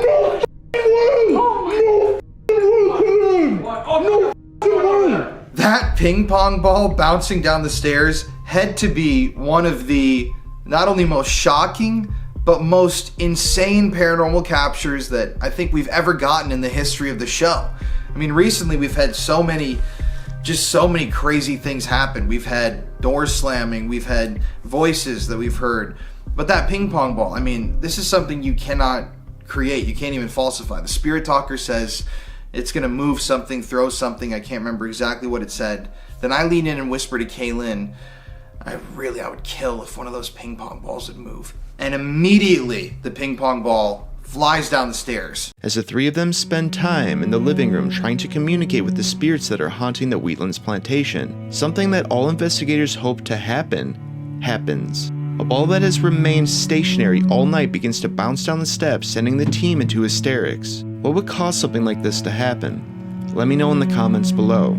Today, The Paranormal Files stands as one of YouTube's premier paranormal investigation channels. The Paranormal Files stands out for its investigative depth, distinguishing itself in a crowded field of ghost hunting content. The channel has even expanded beyond YouTube with content available on Prime Video, showing the mainstream appeal of their investigative approach. When paranormal content makes it to major streaming platforms, it shows there's a real audience demand and professional quality production behind it. From a young filmmaker in South Dakota making horror shorts to a paranormal investigation team with over 1 million subscribers, The Paranormal Files represents the will and determination of supernatural entertainment creators. What began as Colin Browan's passion project has evolved into a brand that continues to grow, adapt, and explore the unknown. Whether traveling with partners, family, or guests, the mission remains the same, investigating the paranormal with depth, respect, and an unflinching camera. In an age where the paranormal has never been more popular on digital platforms, the Paranormal Files has carved out its niche not just through scares, but through stories. And as long as there are haunted places to investigate and mysteries to uncover, their files will remain open. Head over to the Paranormal Files YouTube channel and subscribe. The team deserves it. Their channel and videos that were discussed are linked in the description. Thanks for watching another episode of the Horror Expo, and I appreciate your time. If you enjoy videos like this, please give it a like and subscribe because every little bit helps get the content out. Thanks again, and I'll see you on the next one.